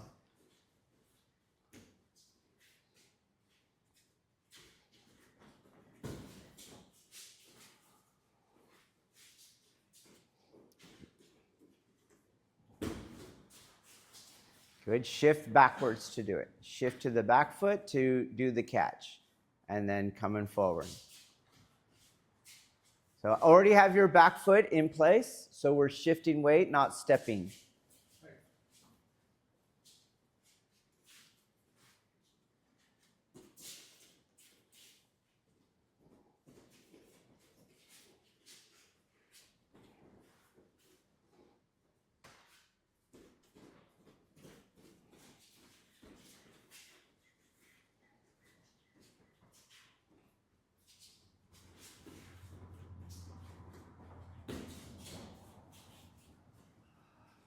Let it out, let it out, let it out. Feel what no energy feels like. Get to no energy in your body. Get to no energy in your body.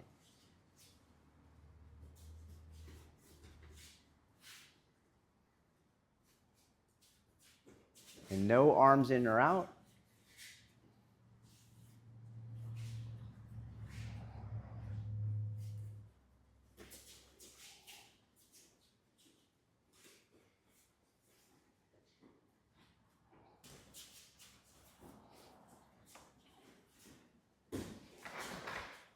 Okay? You're going to keep an eye on my arms. So here I'm using my arms to match his energy. Do you get it? But now it's not going to be very martial. It could be energetic, like I can still do that. Got it? It's not very martial. So what we want is to learn the first angle deviation, which is as he goes, I go onto the other midfoot. Do you see? That's your first angle deviation. So meaning long before you did that or long before you did that, you're going to shift weight to the other foot. Then back in, okay? Does that make sense? So then my arms aren't doing the catch. My body, boom, is doing the catch. My body. Okay? Try it again.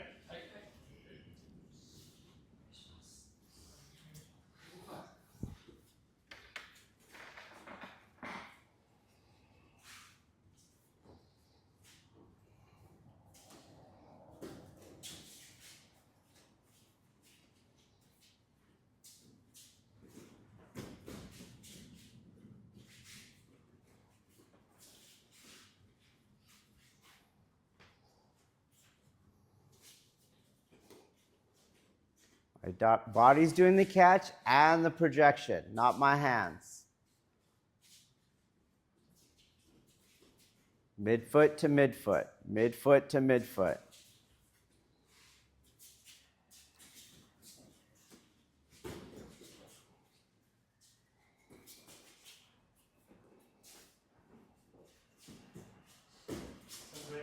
Yes. Would you agree that for this particular drill, Uke do the exercise we're doing before in terms of matching and organizing yourself for that adhesion No. would help? No. No, the uke is just coming in. You're going to have to match, right? Yeah. You can't go past it because you'll slip. But it's there. As I'm coming in, let me rephrase that. That's not true. Okay. So we'll go slow, okay? I'm coming in. I'm going to need that match there in order to stick. But after that, I am trying to displace. You got it? Did we do that? I think we did. Okay? So I'm coming in, I stick to displace. Okay? But he's going to match it and catch it on the back foot. So I'm not here and staying here, and then I'm doing that. Do you see? So you should be able to project from there, but not if he catches it, and then he brought it back. Okay? Does that make sense? Okay, go. It's the same rules. Uke has a prescription, and then after that, it's Naga's job to do everything.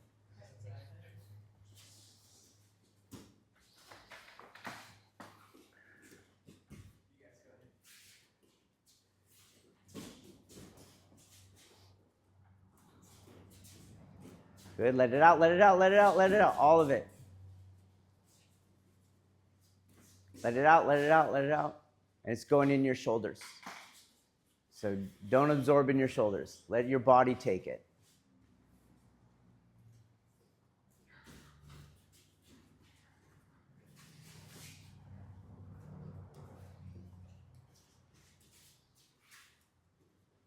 Okay, let's watch a few teams go. It doesn't matter. Any two people going out. Yeah. Okay, here we go. Yeah, Jimmy's out there. Someone go with Jimmy. Cool. Sit down, everyone. Okay, see the arms went in and out. Okay? And someone else go. Good. Good. We didn't catch going back. I do want that. Yes, you can catch internally, and you want to. But we want the martial aspect of learning how to yield by shifting onto the other midfoot, because when we step with the other foot, we need our line of gravity on one single point, not between our legs. Everyone understand that? That's what we were doing all that half mooning for yesterday in Ikkyo. Okay? So yes, if that's all we wanted to work on, I would tell you don't move at all, just catch internally. But we're kind of shooting multiple birds with one stone, okay? So you are going to shift to catch, okay? Good. And then the arms came in and out, okay? Switch roles. Good. So she's actually going forward and no catch. Watch it again. Do it exactly the same. You see?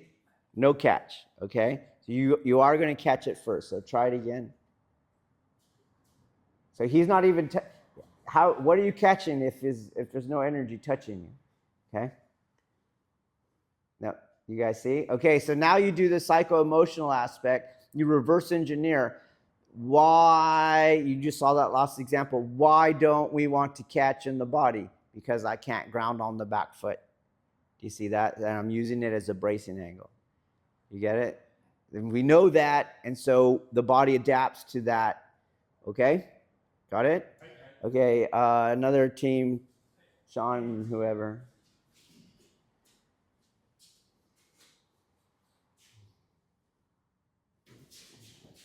So did you see the delay going back there? So he's getting pinned back there. That's what that's about. Okay, try it again. And now if we watch, we're going to watch his body. If I look at his body, there's already a lot of tension on the posterior chain. Can you guys see that or no? Okay. So we go a little better. When you're going to try to relax. It's not a fight. It's relax. Much better. You saw his body relax, okay? You got it? So you see that psycho-emotional aspect to it. That is important because that's what makes this a way. If it's not metaphysical, there's no way. That is why the ways were all born at a time when metaphysics was the truth, not materialism. What ways have we produced? None. Do you got it? Our ways are take these drugs, okay? Buy this thing. Do you see that? Culture is not a coincidence. Culture is working off what they consider the truth to be, and that's what's expanding outward. Okay? All right, so we're not going to pull our arms in and out. We are going to catch, and we're going to relax. On the uke side, I'll just demo it. You saw what his tension that went in his body, right? And the way I teach is like I already told you, all I want you to know is that something else exists, okay? And then I want you to do a lifetime of it. So as a teacher, I don't need you to get it today. So I teach in ways you might not know, okay? We already talked about that. So you saw his tension in the anticipation of force that's coming into his body, okay? That is really what happens when someone you know is trying to kill you, all right? But it's also what happens when the world's just not going your way. You adopt that contestation like you saw my wife do with that question. Like there's no reason for that. That is what I mean when I say there's another thing, there's another way, there's another possibility, okay? So what you're learning when you get projected, that's a fear response. Just like his tension was a fear response. That's a selfing response.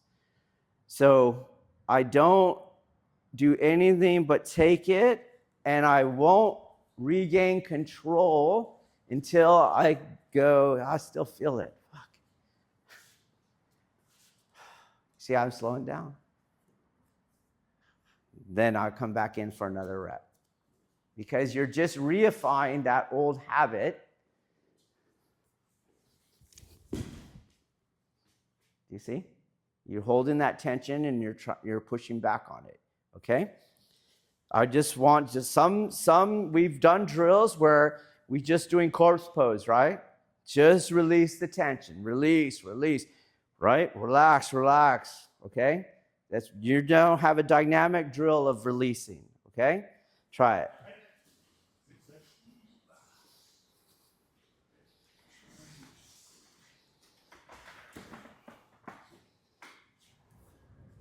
Better. Let it all out completely. The edge of the mat does not exist. There is no form.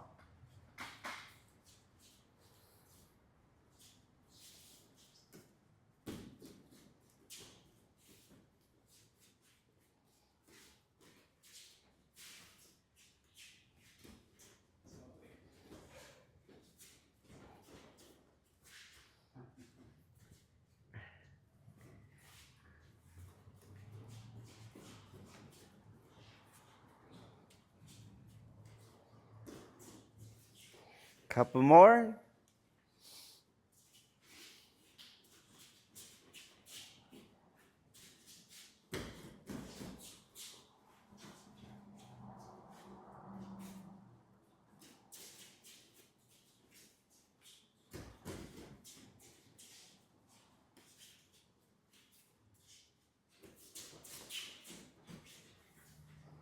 Everyone's trying to move their arms less. Everyone's trying to catch in the body weight shifting. Everyone is relaxing. Everyone is self-observing.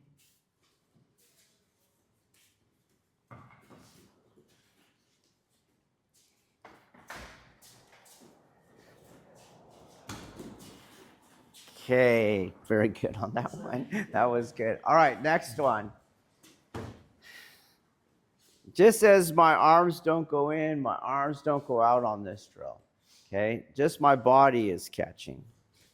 That's it. Just my body is catching and projecting. Boom. I know Virginian that looked like I had ahead of him, but right when he touched me, that's the yang that I matched. Okay, you're going ahead of them. Right when he touches, he touches. Watch when he, right, he already touched it. He touched that part. So I'm matching that, okay? So body's catching, body's projecting. Arms catching, arms projecting, okay? Don't do that, okay? Try.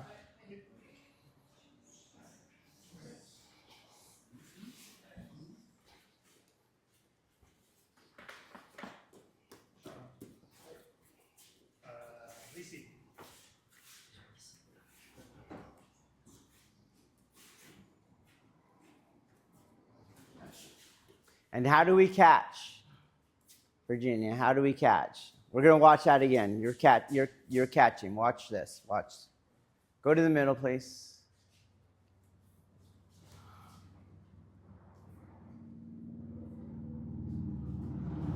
Just do you. I want to make that point. You're not the only one doing it. Okay? She's catching by crunching. Go again. Crunch. Do you see that? The back knee is kind of like springboarding in order to launch forward. This is the same thing. The arms go in, the arms go out. You're making that leg be your spring, and then you can now brace it forward. Do you get that? Okay? You don't do that. So if you watch when you go,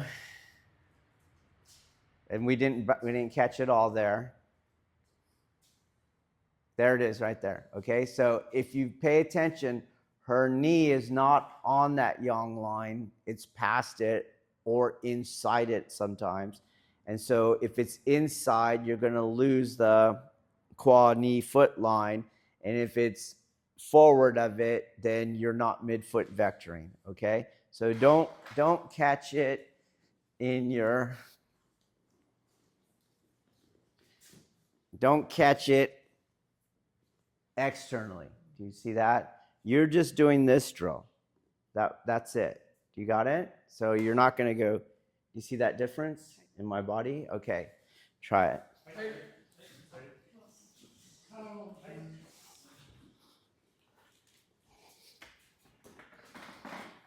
Don't bring your arms in or out. Catch going back.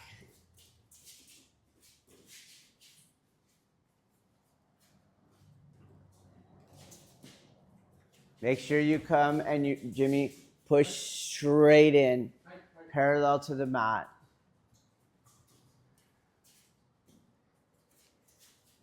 So he has a lot of force. Your change in direction is going to be quicker. Got it, Ryan? Okay. You could tell him reduce the force. It doesn't matter.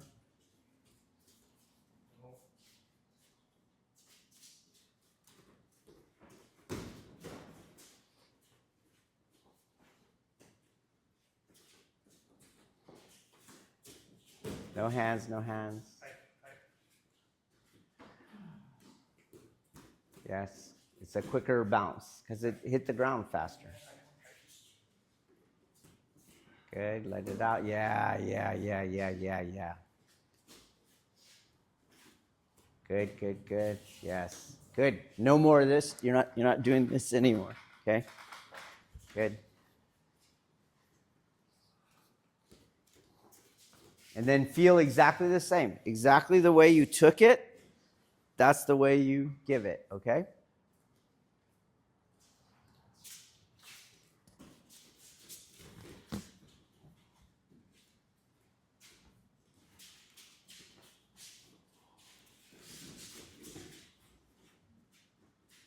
All right, so Balchin, come on out.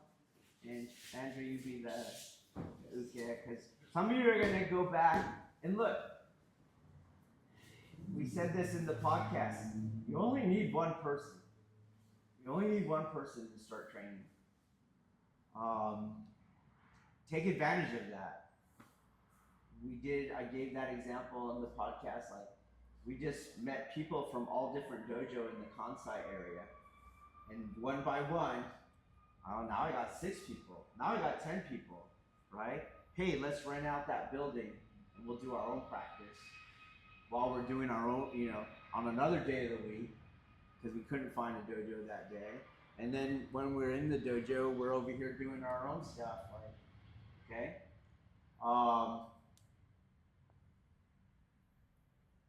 When you get a person and you're going to coach them, sometimes you're going to encourage them to make mistakes, okay?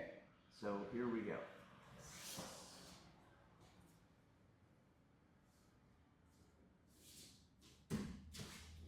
Just do you. Okay? And what's happening here is too cautious because you don't want to do the other stuff. Okay? Does everyone understand that? So you're going to take this deshi and you're going to go just freaking send him. I really don't care if she's muscling or anything right now or if her arms are going in and out because I have a lifetime to dial all that stuff back in. But we're never going to get it if we're only shooting for perfection every single time. You got to get in there. You got to get in there. Okay, so just freaking send that dude. He didn't do the dishes. Send him flying, okay? Let's go. Let's just go. Good. Good.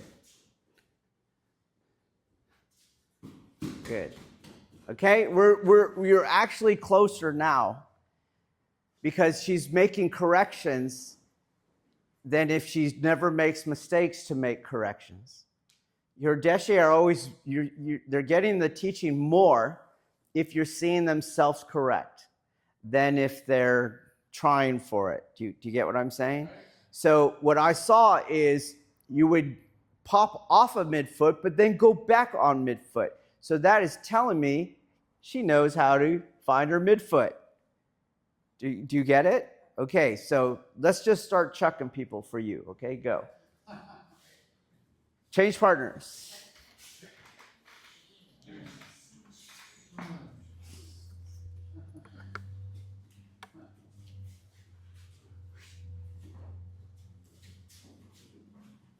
And if you, the dojo deshi, turn the air on and shut the windows.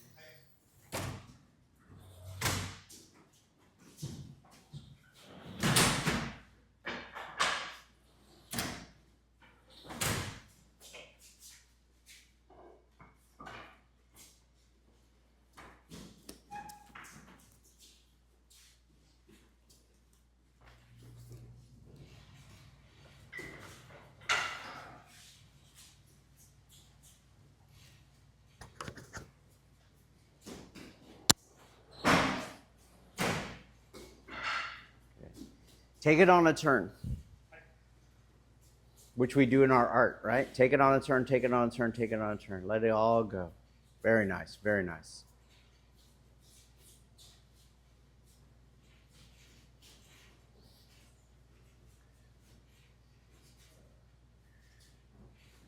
There you go. Arms, right?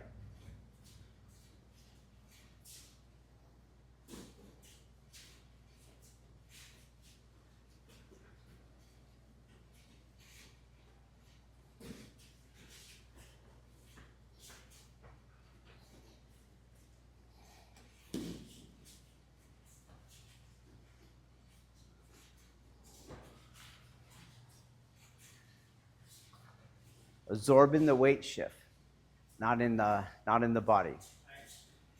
Do you know what I mean by when I say that? Like Don't do that thing that we pointed out on Virginia's rep. Just absorb on the weight shift.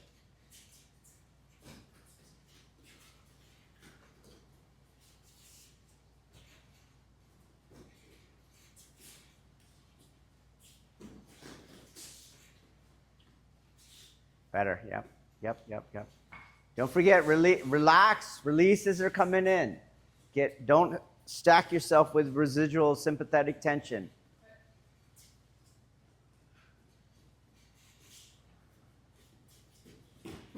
Okay.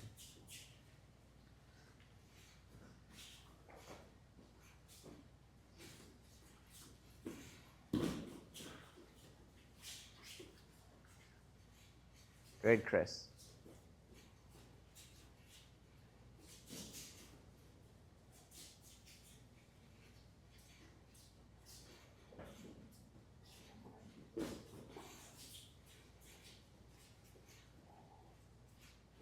Okay. So we'll go slow, but he'll give pressure, okay? So I'm matching that at that yang value, and when I come back, I don't want to go up into his shoulders. Do you see that? So he's going, and when I come back, this is going to go in his body. You feel that? Okay. So 2 different projections. Boom, bop. Boom. You can see he did that with his stomach, okay? So you got to get it in his center.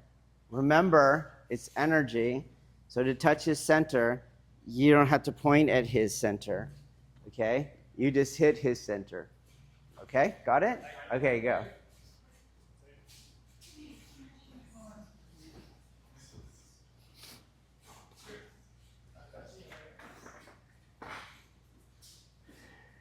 Better.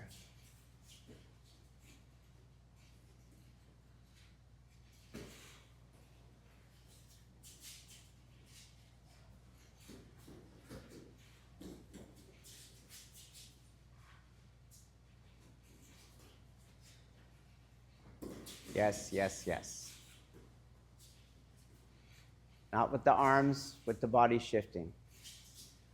Not in the body crunching, in the weight shifting. Not in the arms. Everything is all self-discipline. Yes.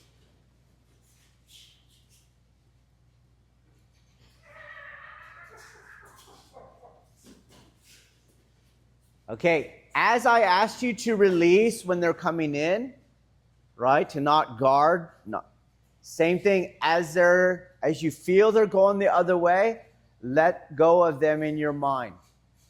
Don't desire the projection, okay? So you have 2 metacognition releases. One, they're coming in, stay released. They're going out, ignore them, okay? Go. Nothing changes, though. Yes.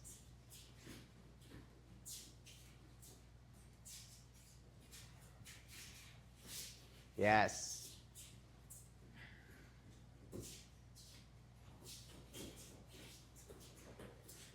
Release 2, Bao Ching. Once they're going the other way, release them in your mind.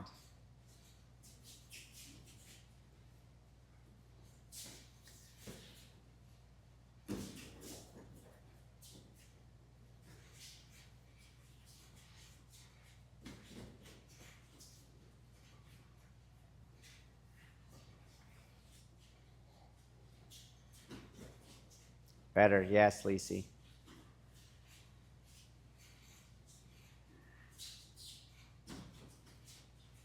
Release them, yep.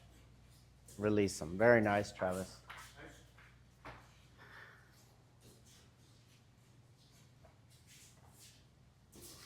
As you pre-release and post-release this psycho-emotional aspect, let your mind come back where it wants to go. It's going to go into you, okay? It's going to feel this force working inside you, all this stuff working inside you. Don't contest where it wants to go by making it go out, okay? Go.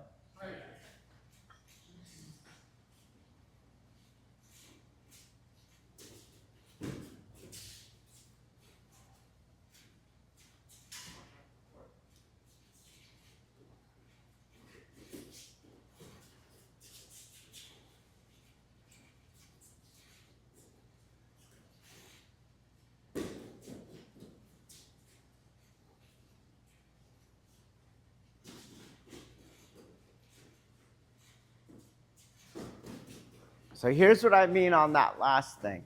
And this is what Senshin is. Okay? As I'm going, oh, I feel that. I feel that. It's no different than when the uke is taking that energy and let it all go away. Well, how'd you know it was going away? Your mind's in you. You can feel it going away, okay? So the same thing here. Oh, let it go. Hold it. Feel it going. Feel the tension release. Then you would do another rep, okay? Try it.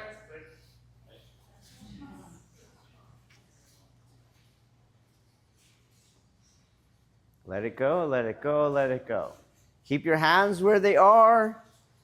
Don't step out right away. This isn't an aerobic workout. We don't need fast reps. Release, release, release. You're moving too much. Stay there, hang out still for a while. Stay, stay, stay. Don't move your hands. Do what I just did. Stay, stay, stay, stay. Feel your body. Feel what's happening inside. Release any tension you're feeling. Release that tension.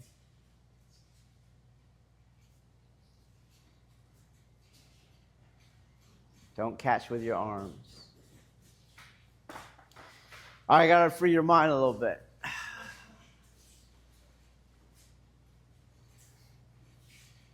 It's a rebounding force. You got to think differently. I know you see a lot of Tai Chi people, and then the guy touches them, and he, wham, and he goes flying. We were talking about that already, okay? It's a rebounding force. So the force that's coming in is the force that's going out. That's rebound, okay? How fast he goes out is determined by what? How fast he came in. Do you got it? Okay? So if a lot of you are doing like a quick walk, scoop back. You're doing this quick walk. He's coming in, right? And you're like trying to catch that. That force already touched there, and you're late on your rebound, okay? So if he's coming in pretty quick and I just feel it, it's going to be smaller. Do you see that? Everything is smaller at that point, as we talked about at the beginning of class with Virginia's point, okay? It's not an external form. It's what's he given me, okay? That's point A. Point B, when we come in, I already did the drill. Already I can feel his center, and I'm already controlling that center. Do you see? Okay? Do you guys see that? I don't need the movement to do it. So, if this is hard to feel, tell him start closer and go a little slower. That's it. He's not going to go flying all that way because he didn't give me that much yang aspect. Okay? Does that make sense? Okay, so if you're having problems with the quick, then tell him to slow down, knowing you can do the same exact drill without anybody seeing it at all. Free yourself, okay? They don't need to go flying around, okay? Try it, go.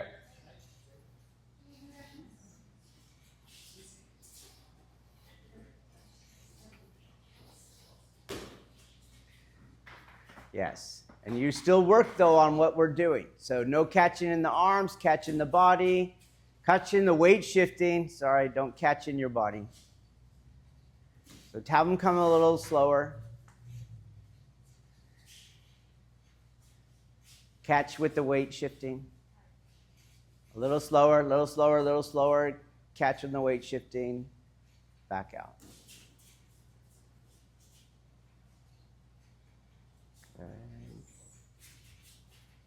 So I know we use the phrase, I use whatever the deshi are giving me, okay? So yes, the energy's going inside my body. But when I say catch with the body, that's like you're trying to catch it like that. Do you get it? I want you to catch it, yes, internally, of course, but I want you to catch it on the weight shift. So I shouldn't see your body doing any of that, okay? Okay, go.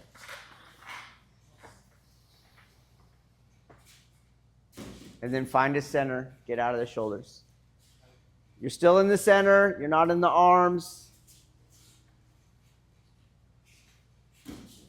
And just wait. Remember, once he's going the other way, release the desire to throw him. Yeah, just release. Yeah, relax. There you go.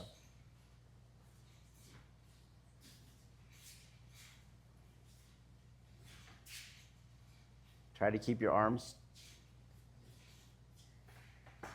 Get in his center. Yes.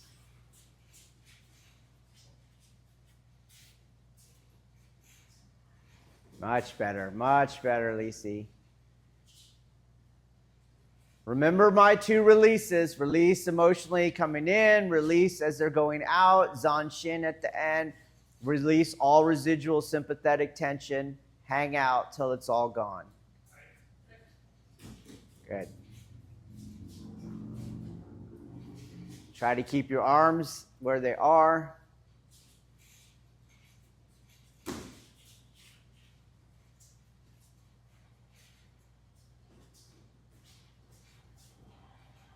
Get in his center, out of his shoulders. Still kind of catching in your body, Lisi? Catching the weight shift.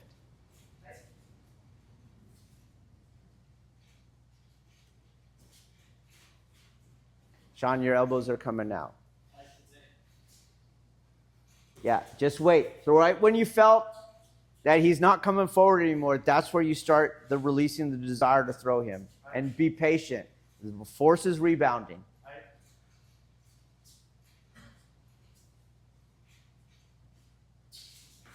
I didn't say let go of everything. I said let go of the desire to throw him, not the organization. Get it out of your shoulders. Don't absorb it in your shoulders. Find the center, find the center, find the center. We're going to take that. We need to find the center. Find the center. Get out of their shoulders. Nage. Good, Baoqing. Good. Okay. So we have one catch going martially now. So I have one catch that I can catch with a simple weight shift to the other foot. Okay? All right. What we're going to do now is we can also catch with our hands, which we were doing seated. Okay? So I'm going to catch with my hands. We're going to take that same thing we were doing. Okay? If there's a lot of pressure there, where do you go? You go to the other foot. Do you understand? But you can, because you can catch on your hands. You see, I didn't really shift back. You can combine the two. Oh, pop. Okay? Try that, go.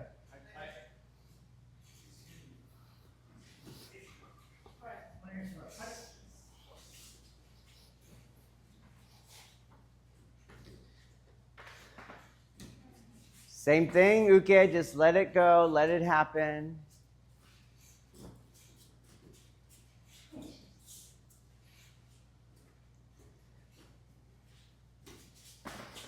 I might have done something without pointing it out, and my autistic spectrum students. Look, this hand went here this time. Okay? I didn't go here. You could, obviously, I just did it. But it's jacking you up. I yield out here. So he's hitting that hand in the center. Do you see? This hand is keeping him going forward. So what I'm doing is passing, real slow, I'm passing that yang value, right? Increasing the yang value on one hand to decrease the value on the other hand, and that's what he runs into, okay? So he's going, boom, okay? Try it. All right.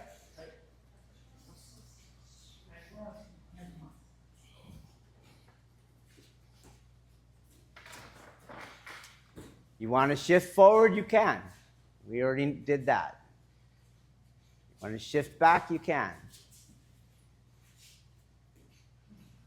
You got to find her center and get out of her shoulder, Ryan. Do it inside his grip, remember? We are adhering inside his grip. You're on the outside of his arm.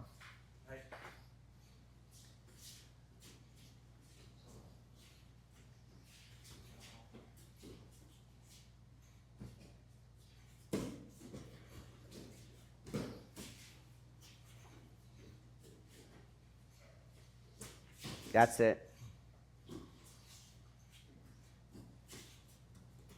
Yep. Don't over-yang the yang hand. You need to adhere to the palm. Find his center. Good, that's it. And to be patient. Start releasing the desire. There it is. Yep. Good.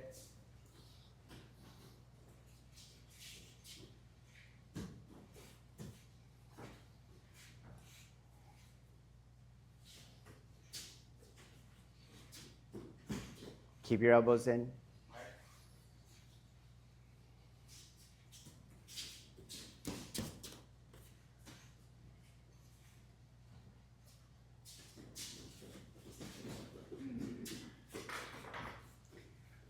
Okay, so in my opinion, or my experience, you're going to use your arm there, and I'd rather you do that you're in their center though, okay? But what you're doing is he's hitting that. Do you see that? My arm didn't have to keep going, okay? Because we'll go slow. You're matching that there, right? As I turn, I keep it matching. Do you understand? And then when he hits here, I keep the adhesion, but I release more yang aspect to do the projection, okay? So that's what you're doing. If you can, boom, he hits that, okay? If you can't, and you're going to do the full inward spiral, then make sure it's staying in his center, okay? All right, try. What I'm doing for you teachers is I'm trying to get the deshi to know where the center is, what it feels like, and to get out of the uke's arms. Okay? All right, go.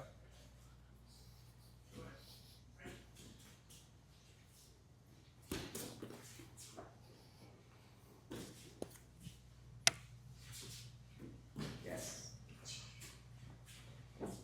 Again, we're not fighting. It's just energy work.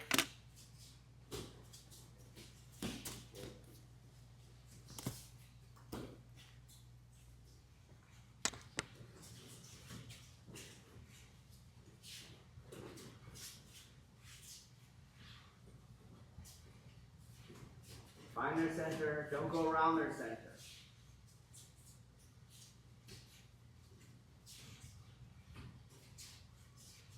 Keep that back foot. We need the back foot. That's the projection foot. Okay, this is very common, so keep doing it. Jimmy, you're going to do exactly what you just did. Okay, see how he's going around the center on the heaven hand. Okay, do it again. Yep, do exactly the same. Right, that's going around. Oh, he got the adhesion on the palm that time, and so even though he's going around the center, it's in the center. Okay? But we don't want to avoid his center in this direction. So we're not going around his center. I'm not turning him and taking him off balance, and then he falls. You get that? I'm right in the center, is what I'm doing. Okay? And you absorb in there. Okay? It's yours. That's all I'm doing. That's the smaller version.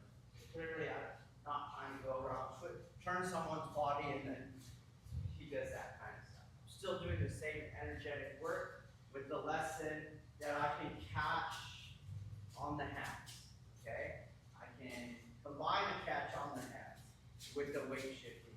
That's the lesson. Okay?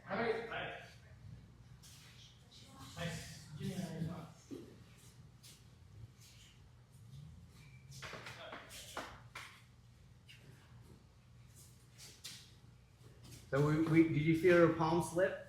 Yeah, you went over yang value.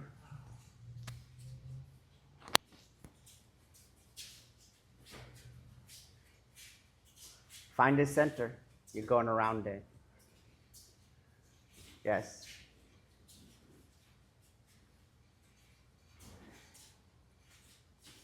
Feel where their center is. Yes, yes, yes. Good. All right, change partners.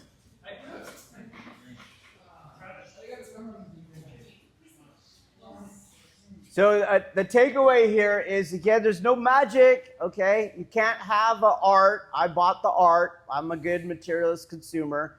I paid for Aikido, and now all I need to do is tell someone to think about the other person's center, and the architectures of the art will do it for me. Like, no, you have to know where their center is. You have to be able to feel their center. And it's not some ethereal center that Shihan can't define. It's your center of gravity, okay? It's their center of gravity. That is what you're feeling for, okay? You feel, where is that maximum yang aspect? That's what I want, because that means there's more yang coming into me. That means there's more yang coming out of me when I project, okay? All right, go.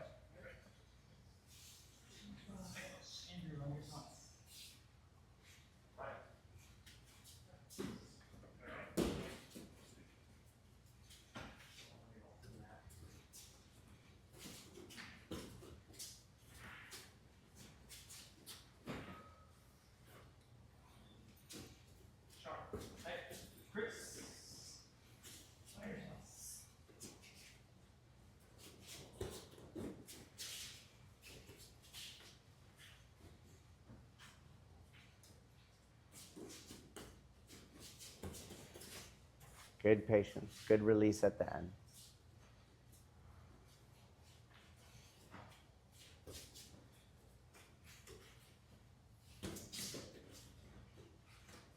Watch how much you lean left or right, because this is a martial art. You lean like that, and we're going to take you down. Okay?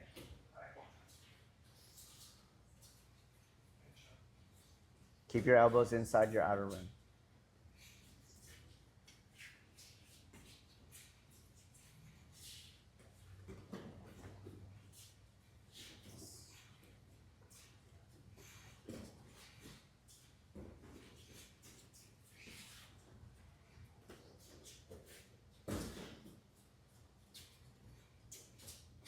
Don't bring your arms in and out. Sean. Good.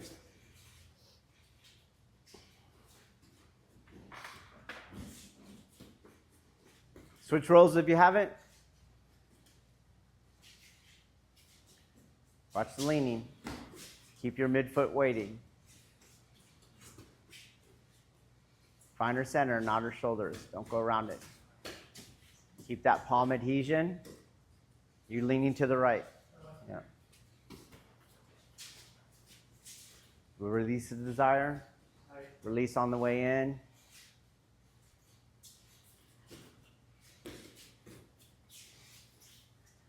All right, let's look at this catch a little bit.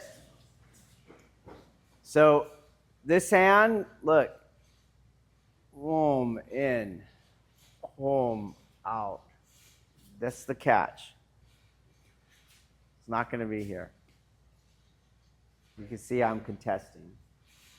So circle, that's where it hits. You can do it small, but it has to go in to go out, okay? On the other hand, it's the same thing. It's going to go slightly in before it goes out. It's very small. That was it. And it's just resting there. So my hands are doing that. Okay? All right, what we're going to do now is I can also add my Ashi Sabaki. So I'm doing all that. You saw I tried the weight shift. There's too much force. Okay? I let him push me into the stance. Find it over here.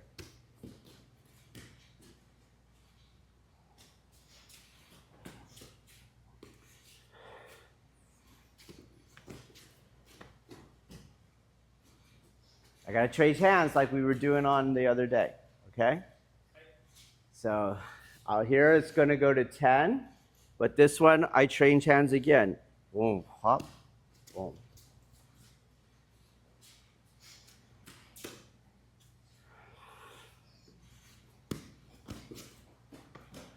Okay, try it. He should go to 4 and 8 now. Okay, go.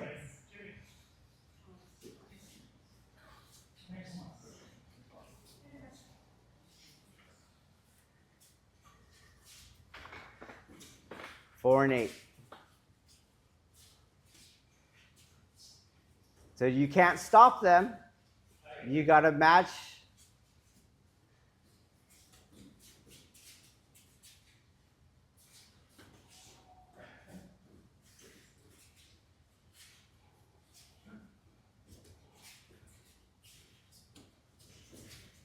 Find the center. Let go of the desire to make him move far.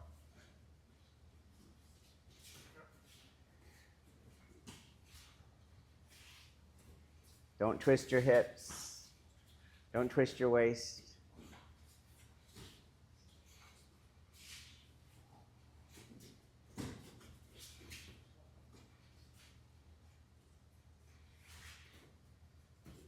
Then step back. Turn to fate and project that way. There you go.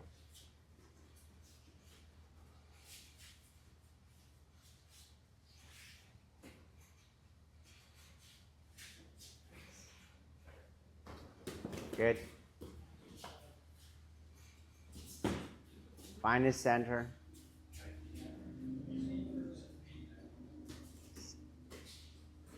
Keep your elbows inside.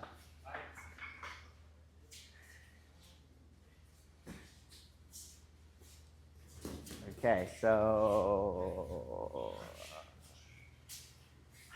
I'm doing it. See how he's driving on me. So I want to work with, let's call his yang aspect X. Okay, so when he's driving, I'm keeping X. Otherwise, I'll lose the adhesion on the inside. Okay, so I'm keeping X. If I stop here, then I'm going to increase my X. Do you get that? So I don't stop there. I'm still doing all the movement. Okay? You got that? It doesn't change on the palm. The palm is helping me learn how to match his yang aspect. So that's why we're emphasizing it. Okay? All right, try it.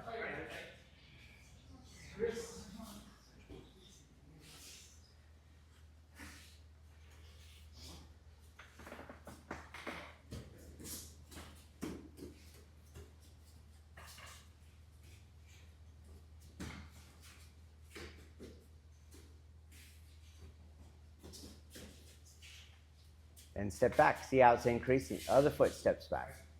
We don't want to contest.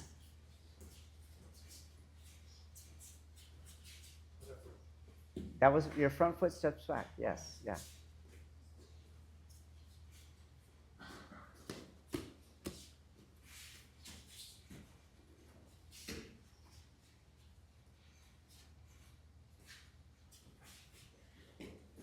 Ground everything still.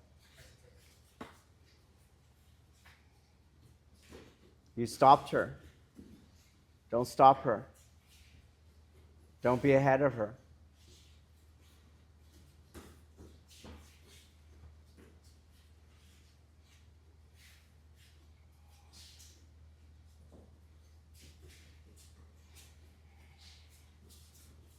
Keep your elbows inside.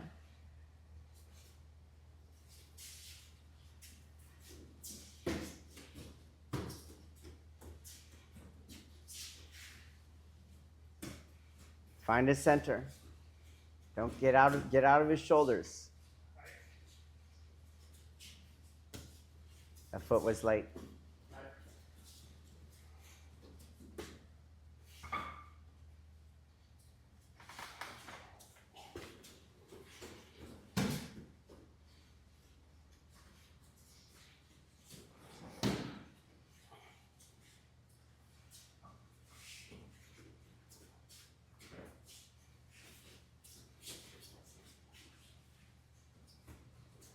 Watch the lean. Watch your arch weighting. Don't turn your waist. Okay, so let's look at a couple things. Okay, so I matched that when I shifted, didn't I? Right. And I kept it matched, right? And then till the end, I went over it. Okay, so the same thing is here. You would have been. Give me some energy, dude. Were you gonna push? Okay, good. So you would have been here, but you decided to now yield here. You went to weight shifting. See, you weight shift, okay? And now the same thing. So what I'm going to do is keep the same yang value. You can see where my hands are. You see my outer rim. My hands are still there. So he is kind of angled that way. Do you guys see that? Right. Okay, but can he come towards me? No. No, because I have the radius, okay? So when I go back, I don't want to shut it off. I know it looks like I'm yielding, but it's more like this. Okay? I could increase that yang aspect inside. So as I'm coming back, he's moving with me. Boom, and then I'm projecting that way. Okay? So I'm going to take out this. And let's do the other foot. Okay? I think you can all recognize this. Right? Just now it's done internally. I catch, and he hits. I'm going to shift over here, keep the yang even, right? And project that way. So I had to go that way because he's stopping the penetration. It's fine. It'll work. I'll just pull you, okay? All right. So I'm going to do the same handwork, but I'm inside, and I want this angle. Same handwork is here. I'm just doing it the other way. Okay? And he went yin again. Okay? I want the angles. We did those angles. I want these angles. Okay? And I want you to aim in his center. Go.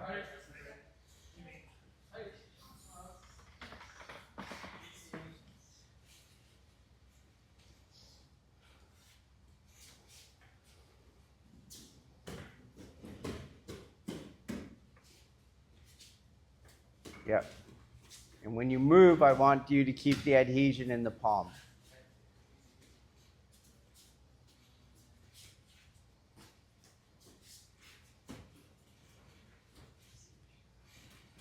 Yes, yes, yes.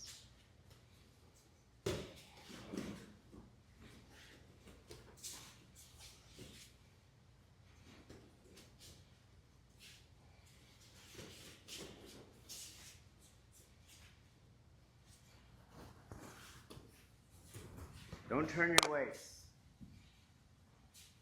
Not you. Step back. Yeah. Yes. Keep that back foot on the new back foot on the ground. Don't lean.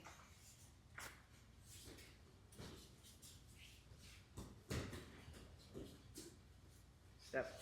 Project. Find the center.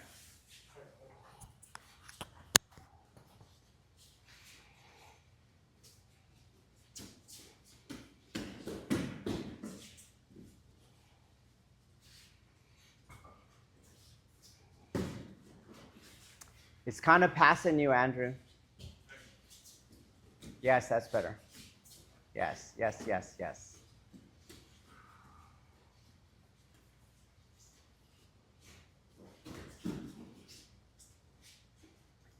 So you saw me adapt, Andrew, right?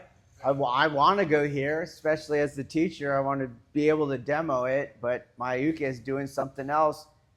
So I'll keep as much of the technique as I can. So I had to go over here to keep his center. Got that? Okay, so she's turning on you. It could be you're turning her with the yin hand. It's probably she's turning herself.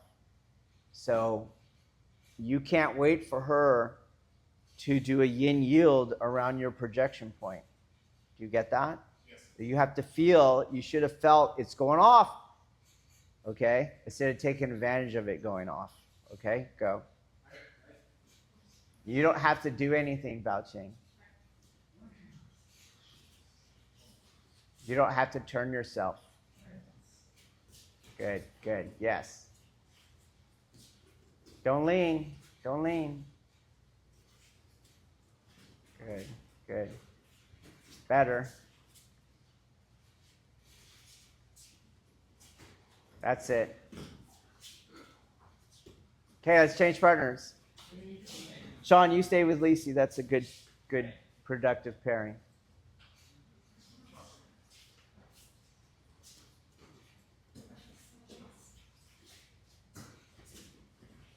Good. Good. Find the center.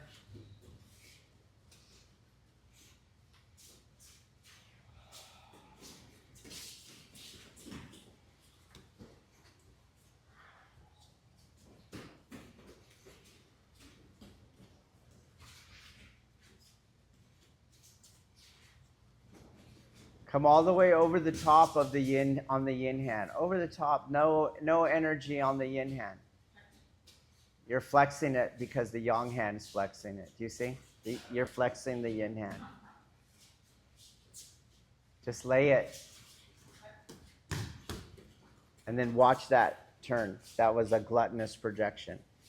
You over-rotated. So this foot needs to be slightly in, and now the qua has to match that. That's all you get. Okay? Yeah.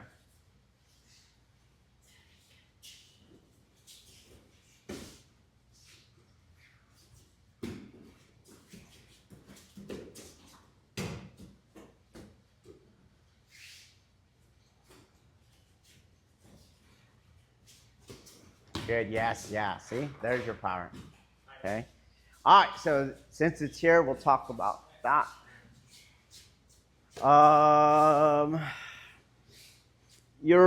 As you're shifting around, where you put this foot is not where you want to put it. It's where the energy needs it to go. Okay? So you know that I only get that 20 degrees of claw power, right? So if that's where I put that foot, then that projection is going to go that way. Do you guys see that? Because I only got that. If I want to project at that other angle, I got to take that angle there. Do you see? And then I get the 20 degrees of power. So you can't put that foot over here and then you use your waist and hips to get that. You only got this, okay? So we're here, boom, is all I got. That's all I got, okay? Let's try it, go.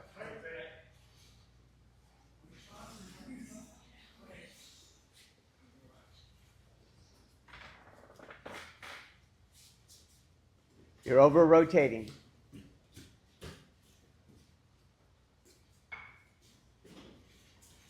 It's more important you align the qua with the power, with the projection vector, than you throw to 10 or 4, or 4 or 8. You got it?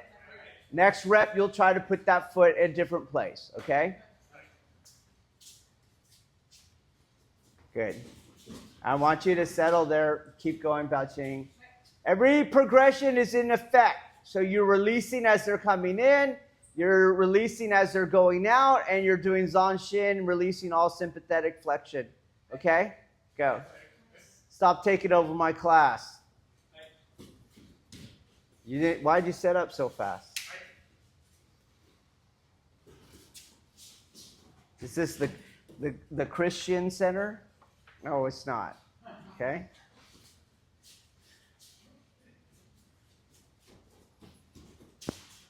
Yeah, that's better. So not quite 8, but that's a self-correction, and that means you're getting it, okay? Very good. Keep going.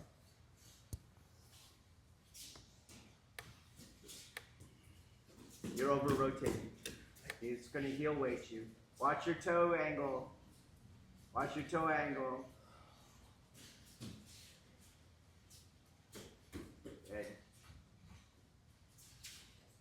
Yes. Watch your toe angle. Good, yep.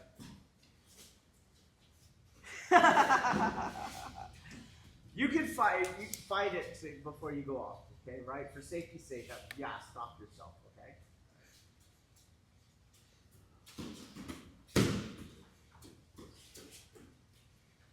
Good. Good. Nice, Virginia. Good. Release. Release at the end. Zanshin at the end. Yes, Zanshin at the end.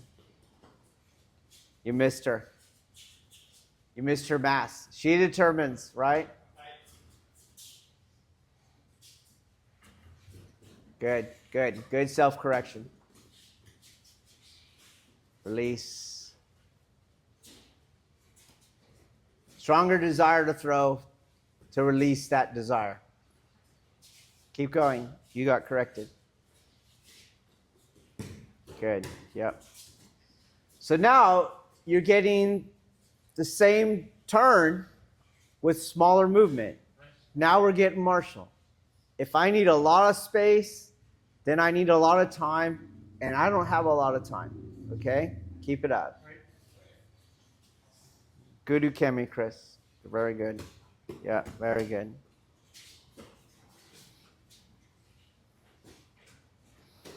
Feel that palm adhesion. Watch your leaning. Find her center. You keep going for the arms. Find their center. Center. Watch your foot angle.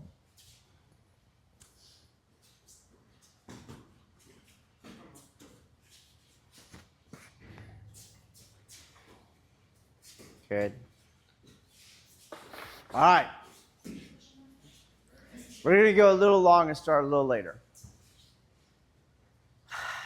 Now he's coming in. Yeah, just come in, right? And I'm going to find that same energy pattern. I'll have you just come in with your grips, okay? He's coming in with his grips. Got it? Then I'm not going to let him grip. So I do the same thing. You're going to have to adhere somewhere on his sleeve, and it's not going to be at the elbows. So I'm not going here to get that material hook. You guys see that? Go a little slower. Okay, so I'm here, the yield, there's that right there.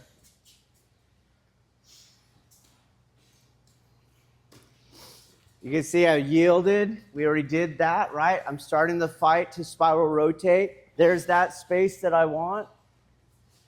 And then I'm taking the other arm. Boom. Okay, with an adhesion. I'll tell you right now, you're going to look for material hooks, okay? But you go, oh, dang, I want you to go, oh, F, okay? And then find that arm here around the elbow area with an adhesion, okay? Try it.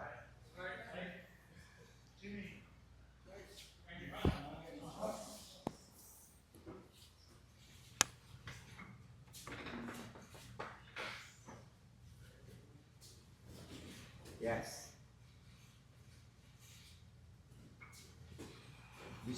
You're still spinally displacing.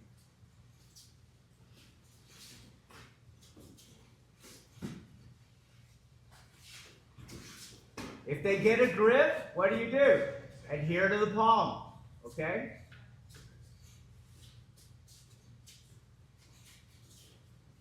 Okay, very nice.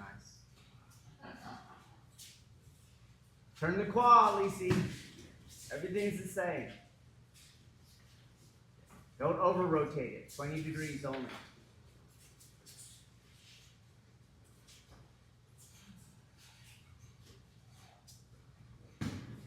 Good. There is no, you know that part in the matrix? There is no spoon, right? That again, that's from metaphysics, okay? There is no form. I don't know where you're going to adhere. I just gave you some parameters to get you out of ledging, okay? Find the center and go. Good. Yes, good. So that was a correction. It was getting overpowered, so you took the step and you kept connection with the center. Very good. Our arms are going in and out. We should have moved before that.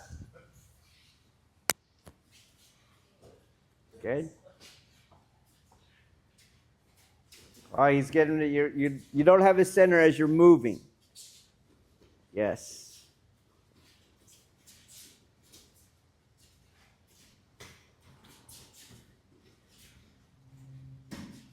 Good. Find a center. You went around. So he's turning on you. And so the same thing that he was, it's earlier, okay? Yes, there you go. Just chase the energy, not the form. Find your center from the arms.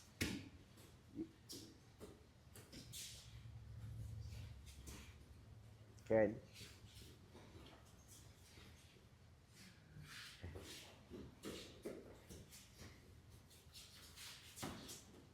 Find his center. You're in his arms. Very nice, Bao-Ching. Good. Ah, good. All right, we're here.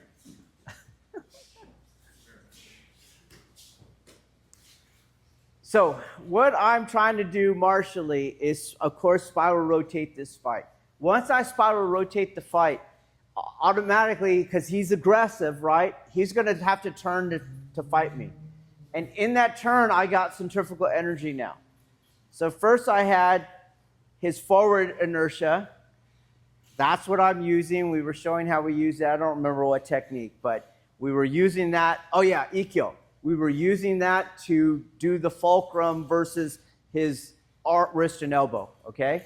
So here, I'm going to use this centrifugal energy on the turn, okay? So when I sneak in here like that, there is an outward pressure from the centrifugal energy. Can you all understand that? Okay, so that is what I start adhering on. So pretend you're going that way. No. Someone come pull him. Andrew understands physics, okay? So he's pulling them outward, and you're going to feel stronger adhesion on that arm without me cutting it down. You guys got it? Okay.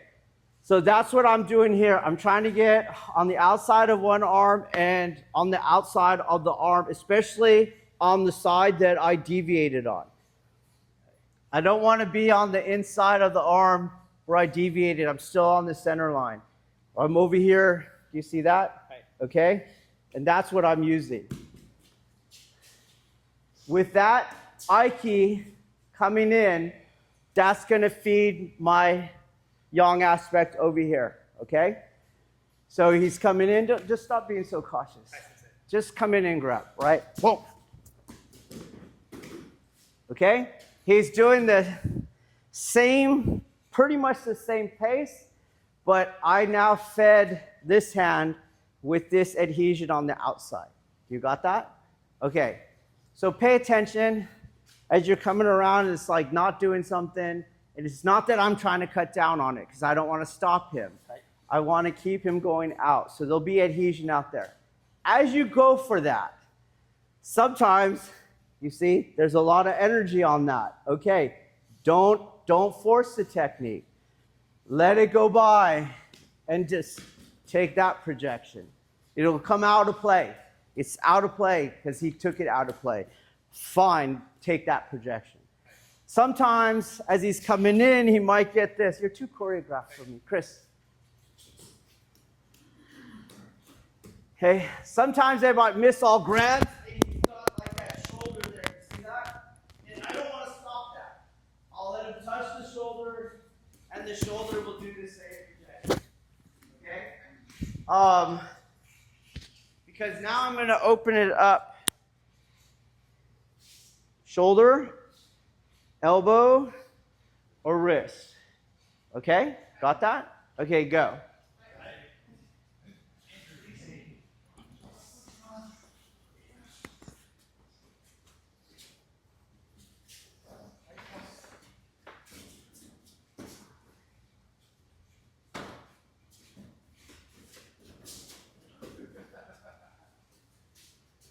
Shoulders, yes.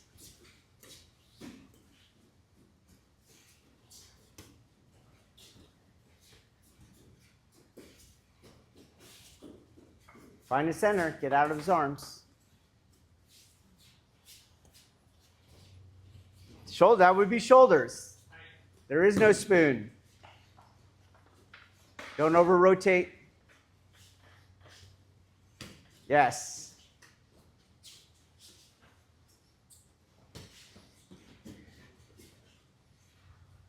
Yeah. Very good. You got to be calm, though, because what? Why would you panic? Wherever they touch, wherever I touch, it's going to happen. You got it? You're only panicking because you wanted something and it didn't go. It wasn't there. If you didn't want something, it's perfect. Okay? We're going to change it up even more. You could go shoulder, wrist, shoulder, shoulder, wrist, elbow, wrist. They're just coming in at different things. Okay? Go.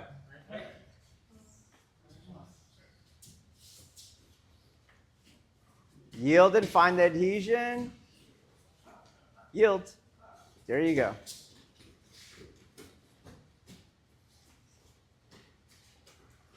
Good. Good. Watch the toe weight.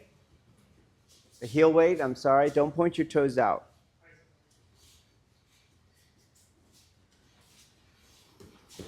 Too much twist. I would have stepped a little more.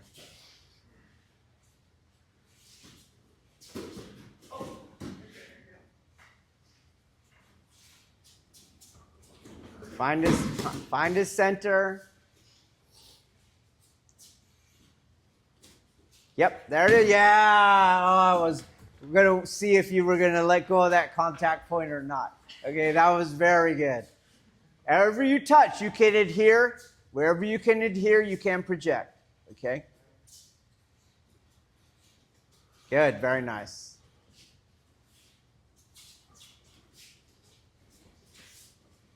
Good.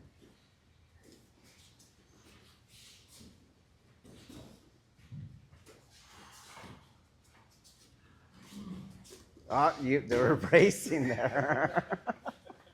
See, you wanted to stand there. Don't have a want. Let him go where you need to go.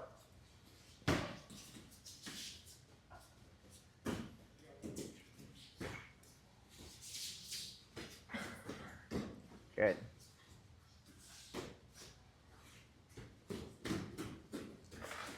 Okay, some of your Virginia.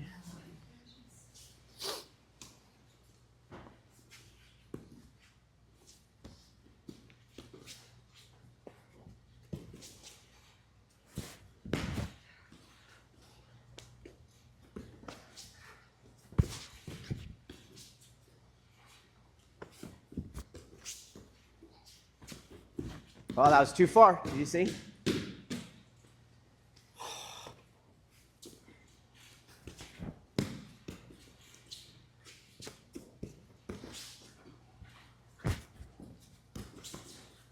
Smaller movements now. Calm down more. Okay, go.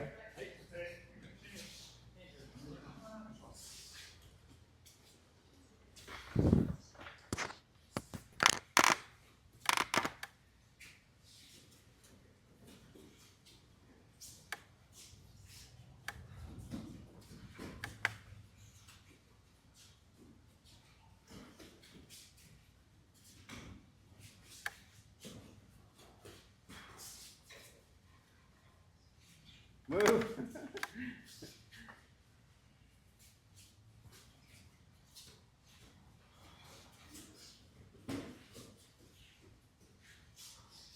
Don't pick. Don't pick.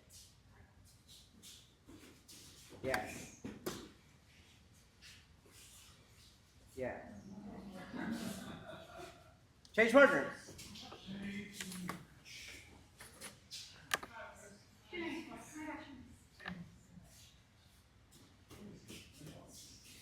Good.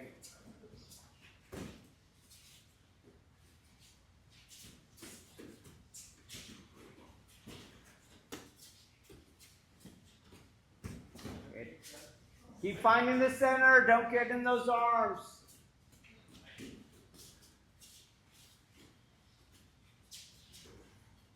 Yes, very nice, Andrew.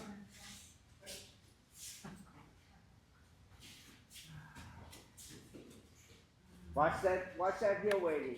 It's got to become impossible for you.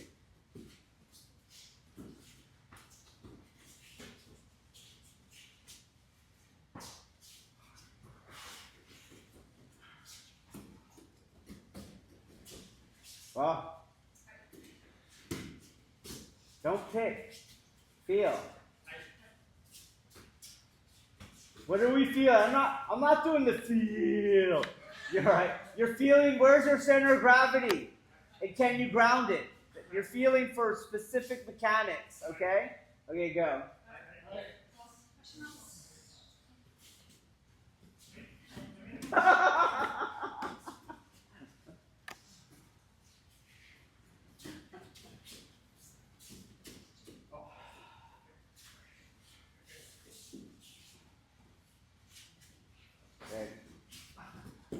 Red Virginia.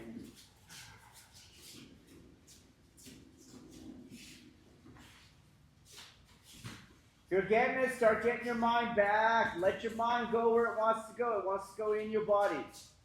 Yes.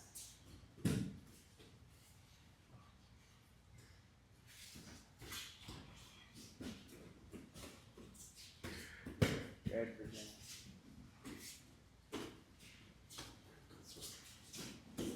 Good.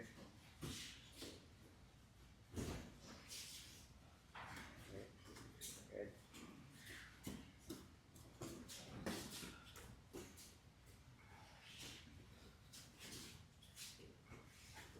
You're twisting.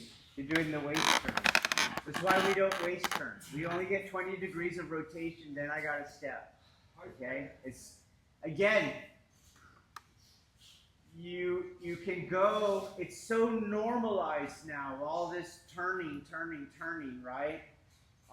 Because the aesthetic, the circularity of the art is driving today.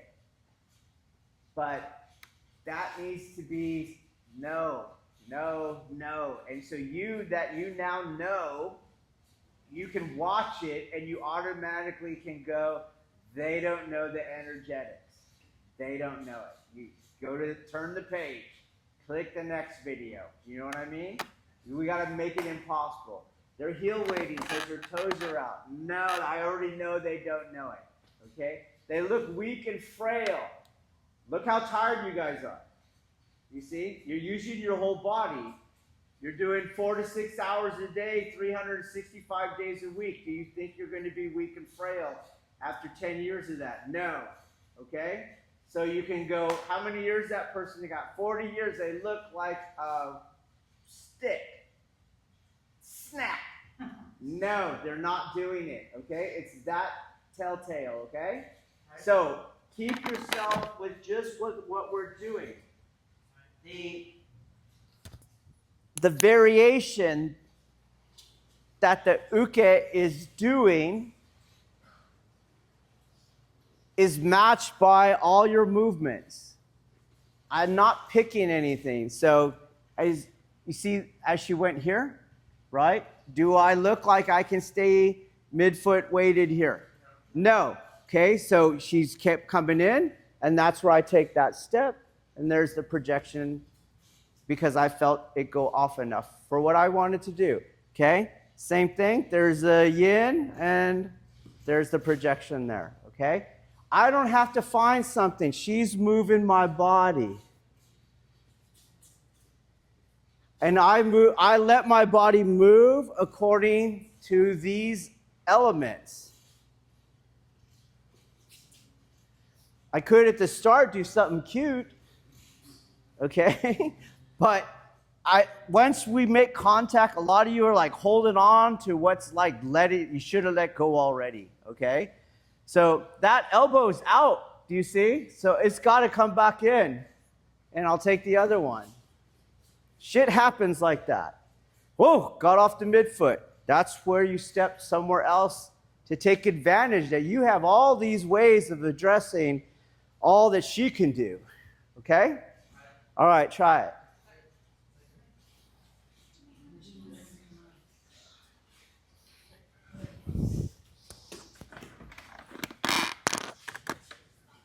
Don't over-rotate, don't lean. Good.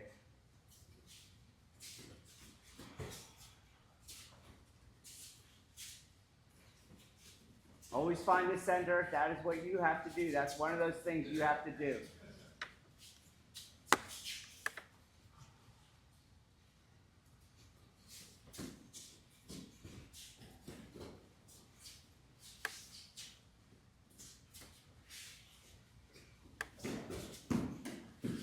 Get out of his arms. Get in the center. Good.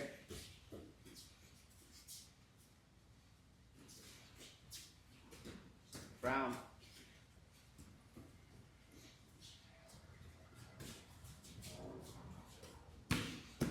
Find her center. Get out of her arms.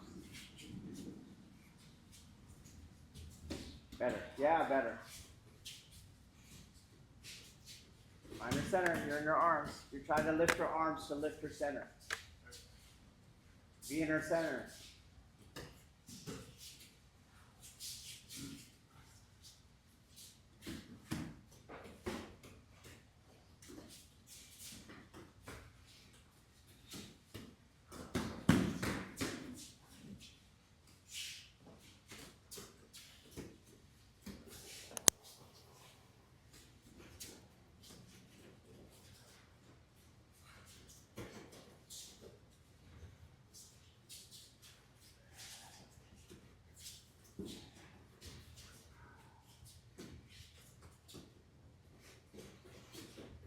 Never stop them. Never stop them.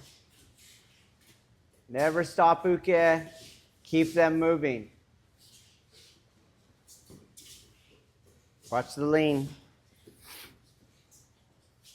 Change partners.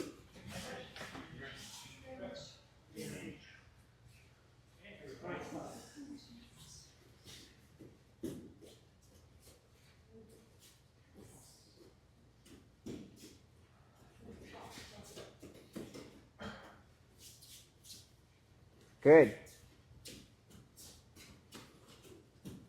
Yes, but don't do that twist dance in there. Good. Oh, you're ahead of him.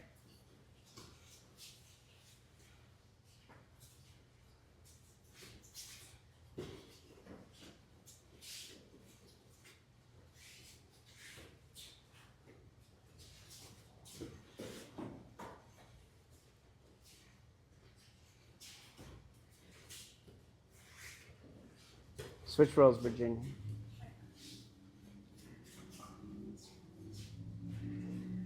Feel the attachment to grabbing her. Go. There you go, better.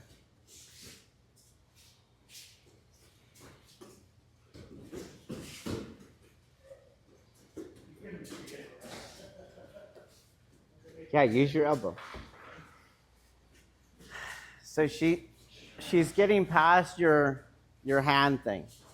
Do you see? It happens, okay? So I'm not going to grab her. That's the part I'm going to use. That part. That part. That part. That's the part I move to around. Okay? You go like here and you try to grab them, you're bringing tension into your body, okay? When I go here and I try to grab her, she's going to headbutt me. Do you see? But if she's in here, you get the same thing. Come forward. Okay? So careful. That's just habit. We always grab, they grab, we grab, they grab. Okay? There is no spoon. Go.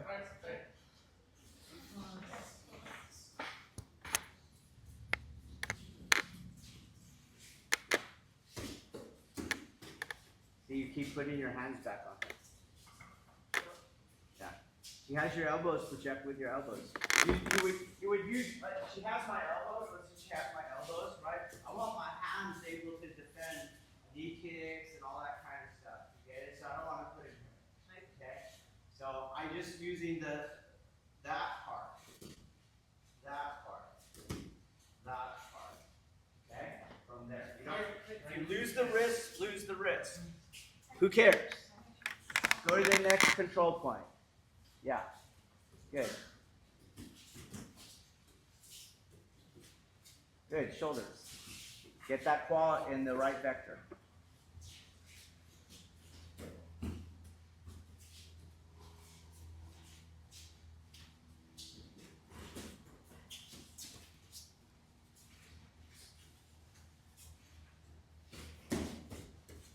Yes. Foot angle. Too much Aikido, Ryan. Good.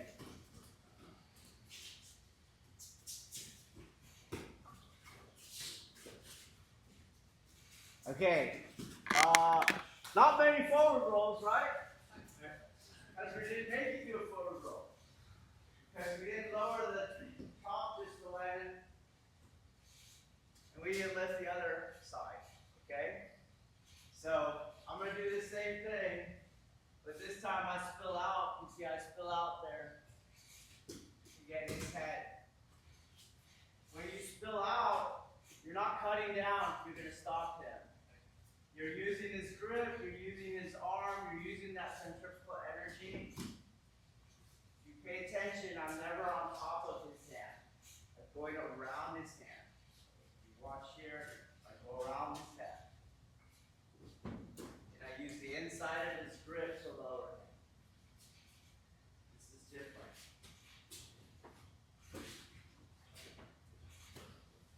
Completely yield. So we'll do that hand first. I step around and take off that yang, and then I go over, but I keep him sticky. It might be just fingertips. So that is what I use to get and keep going over.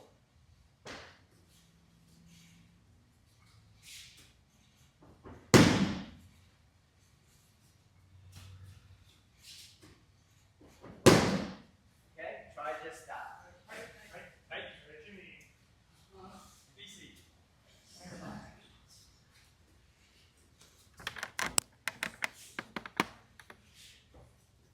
Watch out, Lisi.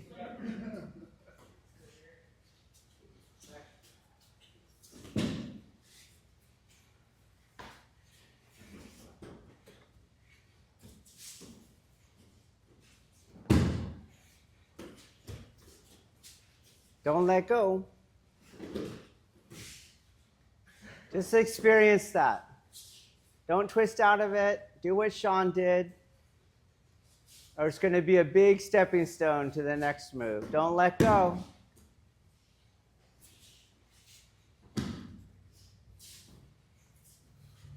You're still pushing, Uke. You're fighting that.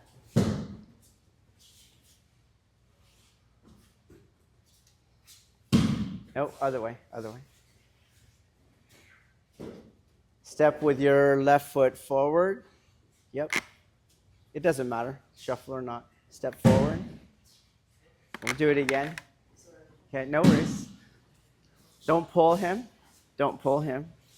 Okay? Here's that contesting point, okay?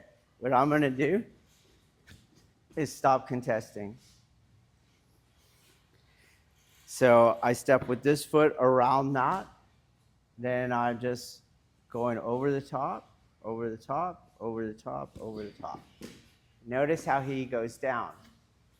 We're going really slow, okay? That all is going to happen in the initial spinal displacement, not at the end, okay? So do yourself a favor and don't start walking out of this like you're going to be able to walk out of it later, okay? So I'm here, and then I'm just lowering it, okay? Try it. Don't use your outer deltoid, Jimmy. Use your lat. Stick inside his grip.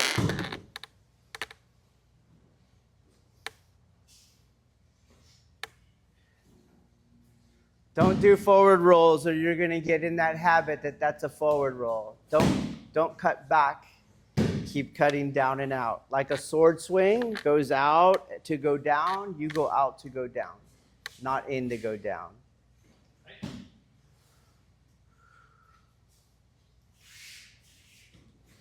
Don't cut down in.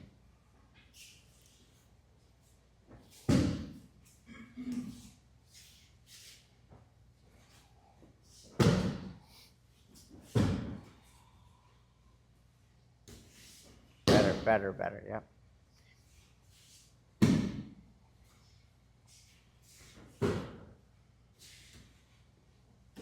Go over the top, keep going over the top. You got to shift your weight. Yeah, you got it, yep, you actually go over the top. What you're doing is kotage on his hand. I'm not cutting down on his arm. So watch his wrist turn. You see? And I just need it to lower the head to a height relative to how high I can make his hip go. Okay? So I come over here. Look how I shift out of the way. Then I start to shift my weight, and I'm spilling over the top, over the top, over the top, over the top. You can see I entered at an angle where I don't have to use that outer deltoid to get him there. I take it all yin, and then I'm spilling over the top, over the top, over the top.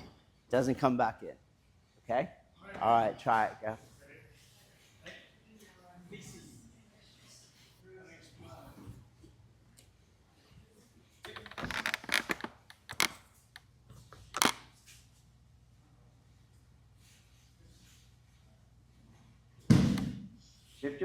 Shift your weight, get a stance.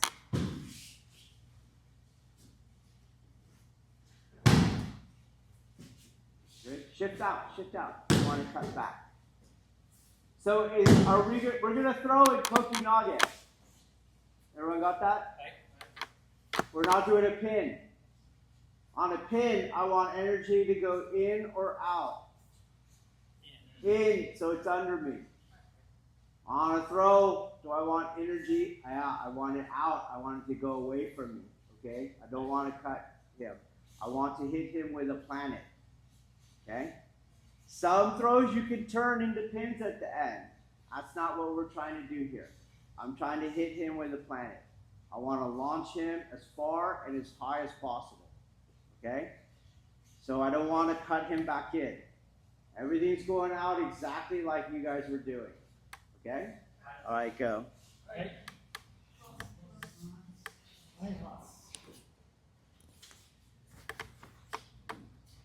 Lower it to the ground. Lower it to the ground. Lower it with your weight, not your hand,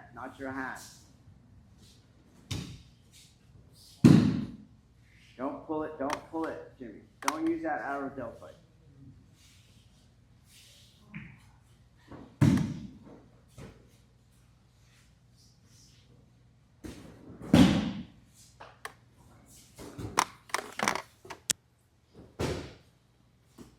Okay.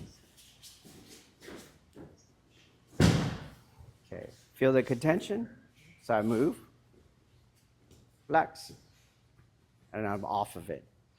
Then I'm going to go over the top, over the top, over the top, over the top. I don't want to cut it in.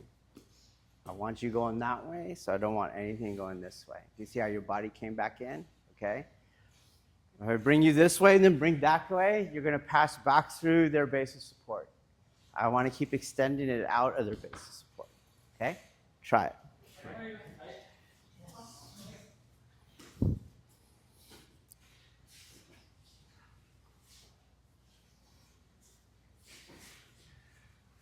Shift your weight, get a stance. You need to do it like I'm doing it. I know you can make it work. Good. Now move your foot. If you need to, move your foot so you get used to where we're going. Move your foot.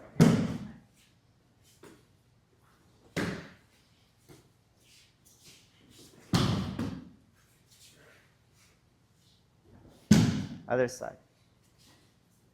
Good.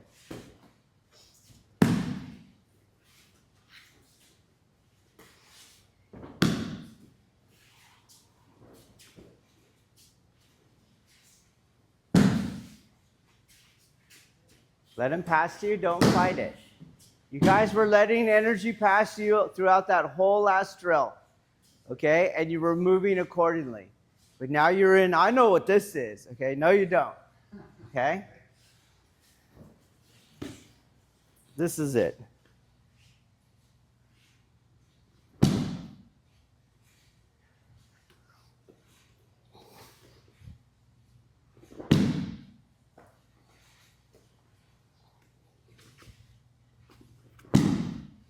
Okay? Try it.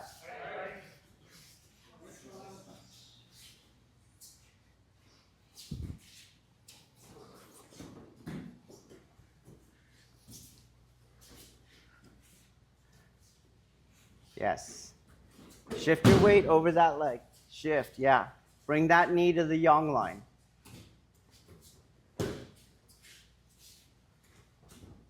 They're all twisted up now.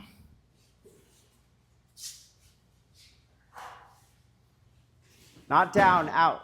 It'll go, it's got to come down if it goes out. If you go down, it won't go out. Out, yes. Okay. First is here and then on the elbow. Elbow. Okay? I go here, get her to here, and I project all your yin on me. We might not be able to do it. Okay? Home.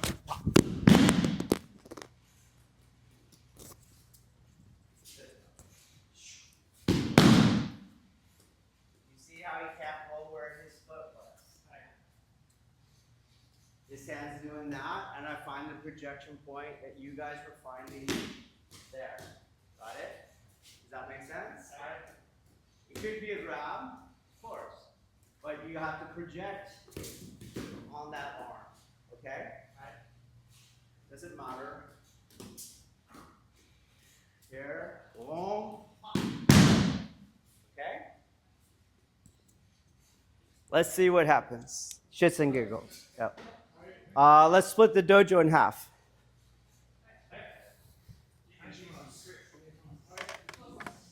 Couple things. You saw how the ukes will yin yield. That's a fear response. Okay. I had to go up in skill on the board to get an uke who's going to go ahead and just be projected. Okay. So you guys gotta stop freaking out. Let go. Just accept. He used to not accept, right? Okay, look it. He just went. Doesn't have to be waiting for Ronan. As you getting projected, you're probably going to yin yield too. Okay? Just let it happen. Let's see what happens. Okay, go.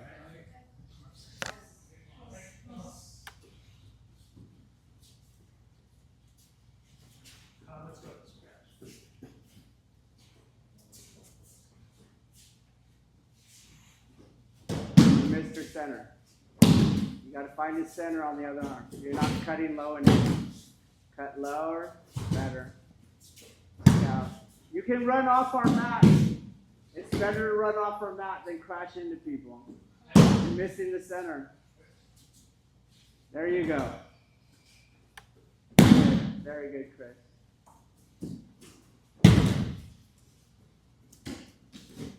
Good. So stop.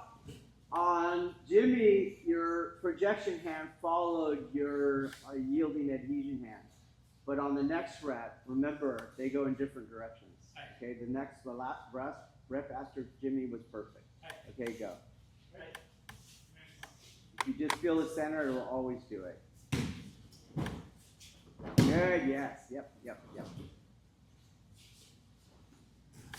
gotta get the other hand low. Remember, they don't move at the same rate.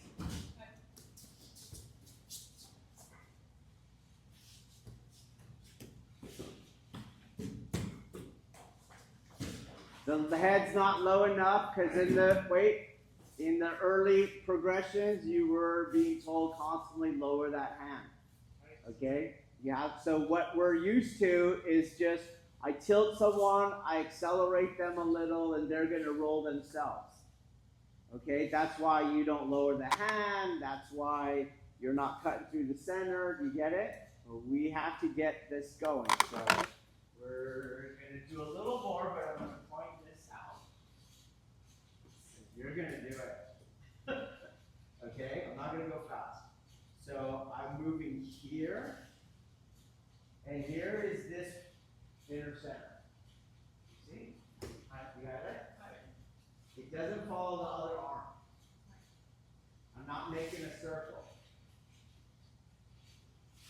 Her head has to be low enough that when I project, her line of gravity goes outside that foot. If you pay attention, this hand's going that way, this hand's going to Travis, because here's where her center is. You get it? That's what I'm doing. You can see she had to do the barrel roll that time. Okay? Alright. Clean it up. You can go slow. It works slow or fast. It doesn't matter. You can get under the center.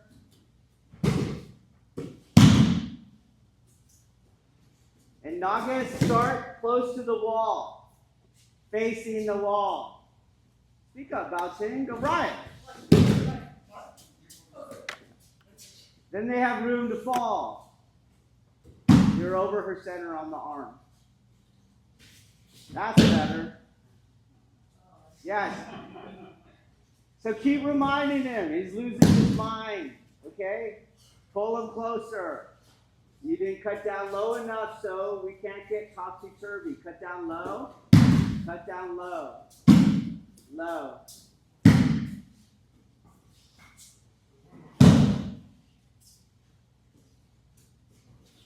Don't move the back foot. That's your projection foot.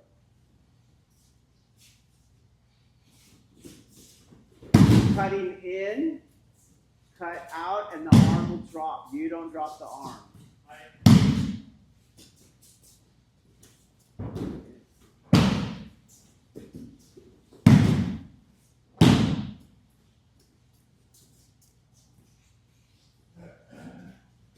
Don't cut in. What's your tactical objective with the cut? Lower the head. That is absolutely it. Okay? Don't try to use your arms. We're using the energy to do what everyone else is doing with the arms. Okay? So he had forward progress, right? So I get out of the way of it. And I'm cutting down on top of it. But because I want him to keep going away from me, I'm going to cut over the top of it. Do you get that? Then he hits this side. Those forces, so the yang aspect coming in, that one went on my shoulder, it could have gone anywhere else. All I got to do is once I get someone here, this side has to go that way. That's it. When you add the forward inertia, that's what's causing what you see as the turn. If I'm just standing here, no forward inertia, you'll feel that. Okay? So let's get that feeling. He's going to bend over. You're going to have his head here. Someone hold his head. And then someone is going to push this without letting the head up. Okay? Do you get how the head got there? Did you get why it's not going back up? Because that inertia. Okay? And then the projection is going out that way. So everyone feel that first. You're in threes.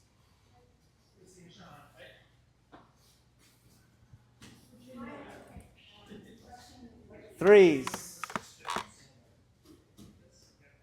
Just push his hip over. No, that shouldn't have happened.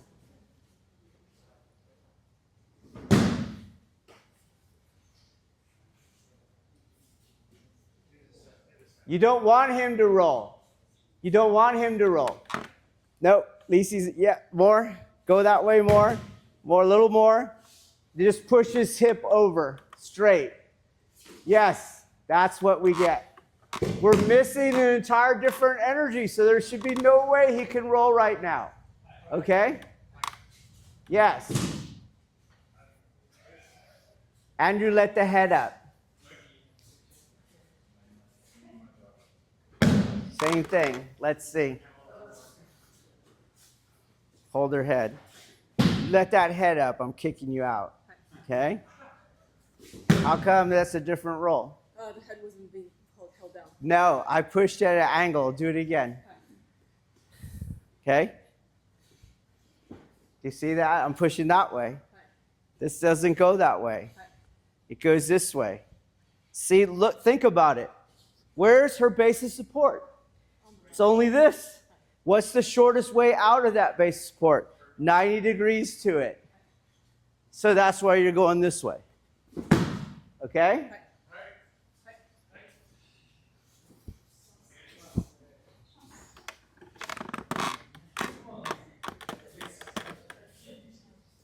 You could do it slow. You could do it slow. Just keep the right vectors.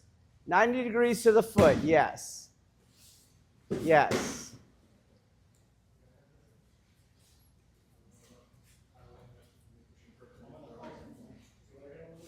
Yes.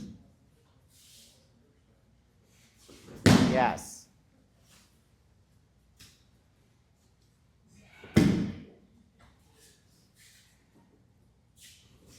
Good. Something happened.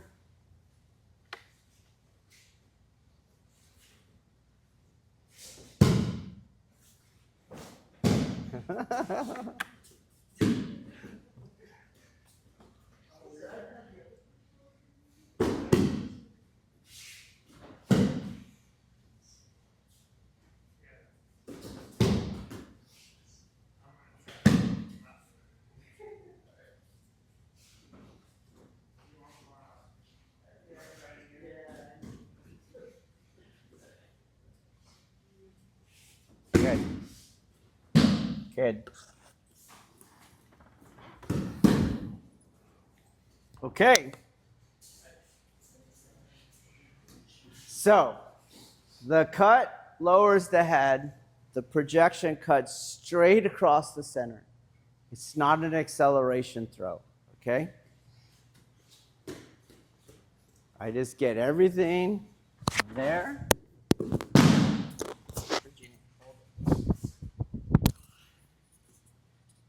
Doesn't matter.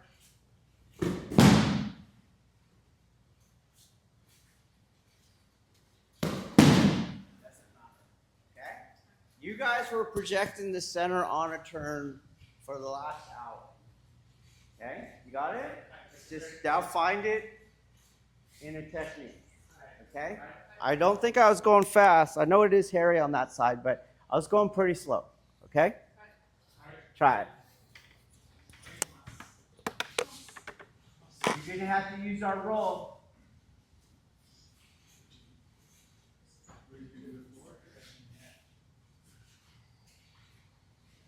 Her head's not low enough. There you go. So same thing, you're feeling him countering the technique, so he's trying to turn like Bao Ching was trying to turn.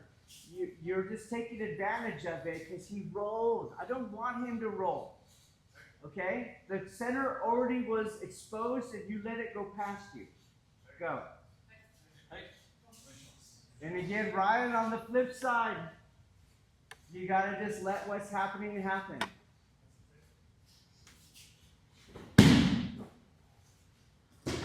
Good. He's gonna go slow. He's gonna go slow. You're not letting your hand go down. Did you see? No, him. Grab his arm. Grab his arm. Let your hand go down. Push it across that. Good, good, Travis.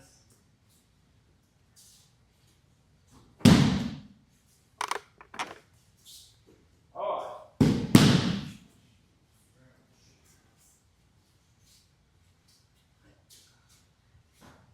Relax. Step in like you did, like you would. Good. Okay. See how he's going past you. So don't rewind. And you're going past me. What you do, don't you kneel. There you are. This is going, keep trying to do it. This way. Okay? I'd rather you feel it. Feel it. Don't you kneel on me. Okay? And this goes into his body. Okay? To get him used to this. You have to remember, boom, how fast that straight up. You're not going to get those counters. Okay? Go.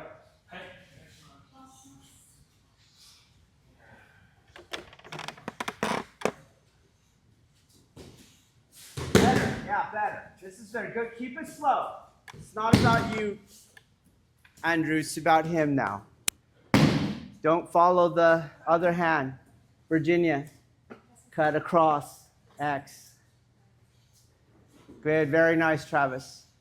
There you go. Good. Whoa, ground. Pass. See, same thing there, Andrew. Your center past her.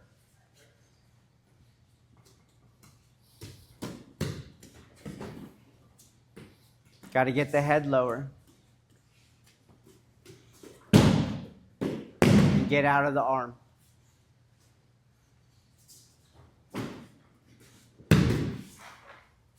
Changing it. This is one hand grab. Hip. Which is what you do when he yin yields. He yin yields, you go to the hip. So we're just doing that. Same exact roll, do you see?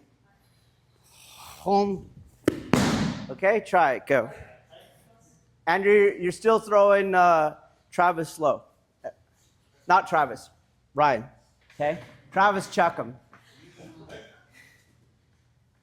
Push the hip before he can roll out of it.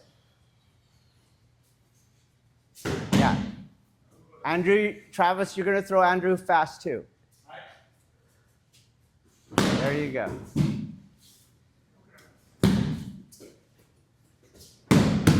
Good, good. Good.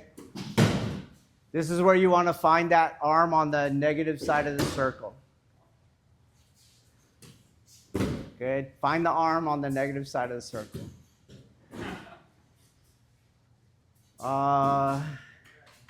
Chris, go to that team over there. Bao-Cheng, come to this team. You got a couple people you can chuck, Travis. Good.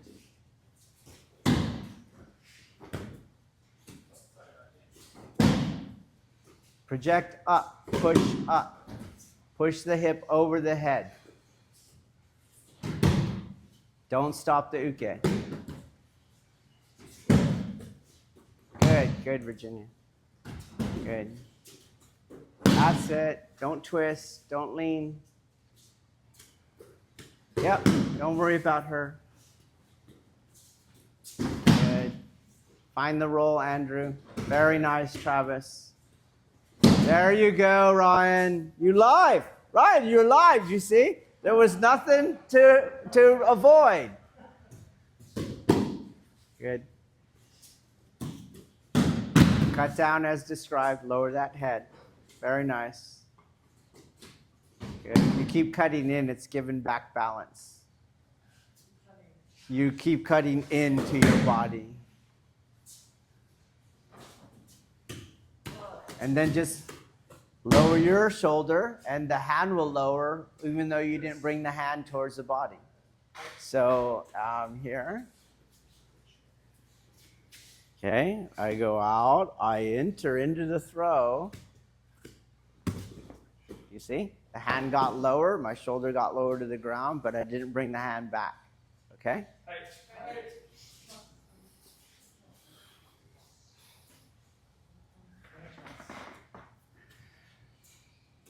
Good. Get the claw in there. Claw, you see her twisted. Don't let him do that anymore. He got it. He did it right one time. He could do it right all the other times. Good. Take the roll, Chris, not the dive. Good. Come on, Andrew. Get out of his way. But the line, Sensei. No, there's no spoon. Good, good, Andrew. Very nice. Good, good. That's it. Good. If you find that arm on the underside, you could have rolled that. Good, very nice.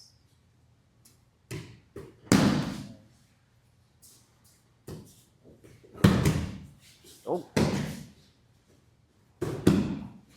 Watch out. You don't got to come back right away, Uke.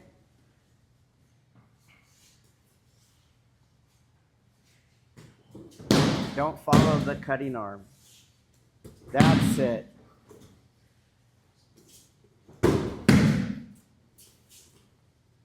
Yield more with your weight. Good. Ground, ground, ground. Claw line. Better, yeah, there we go. Foot. Good, Sean. Watch your foot, you're arch waiting. All right. Take a break, and then we'll come back out.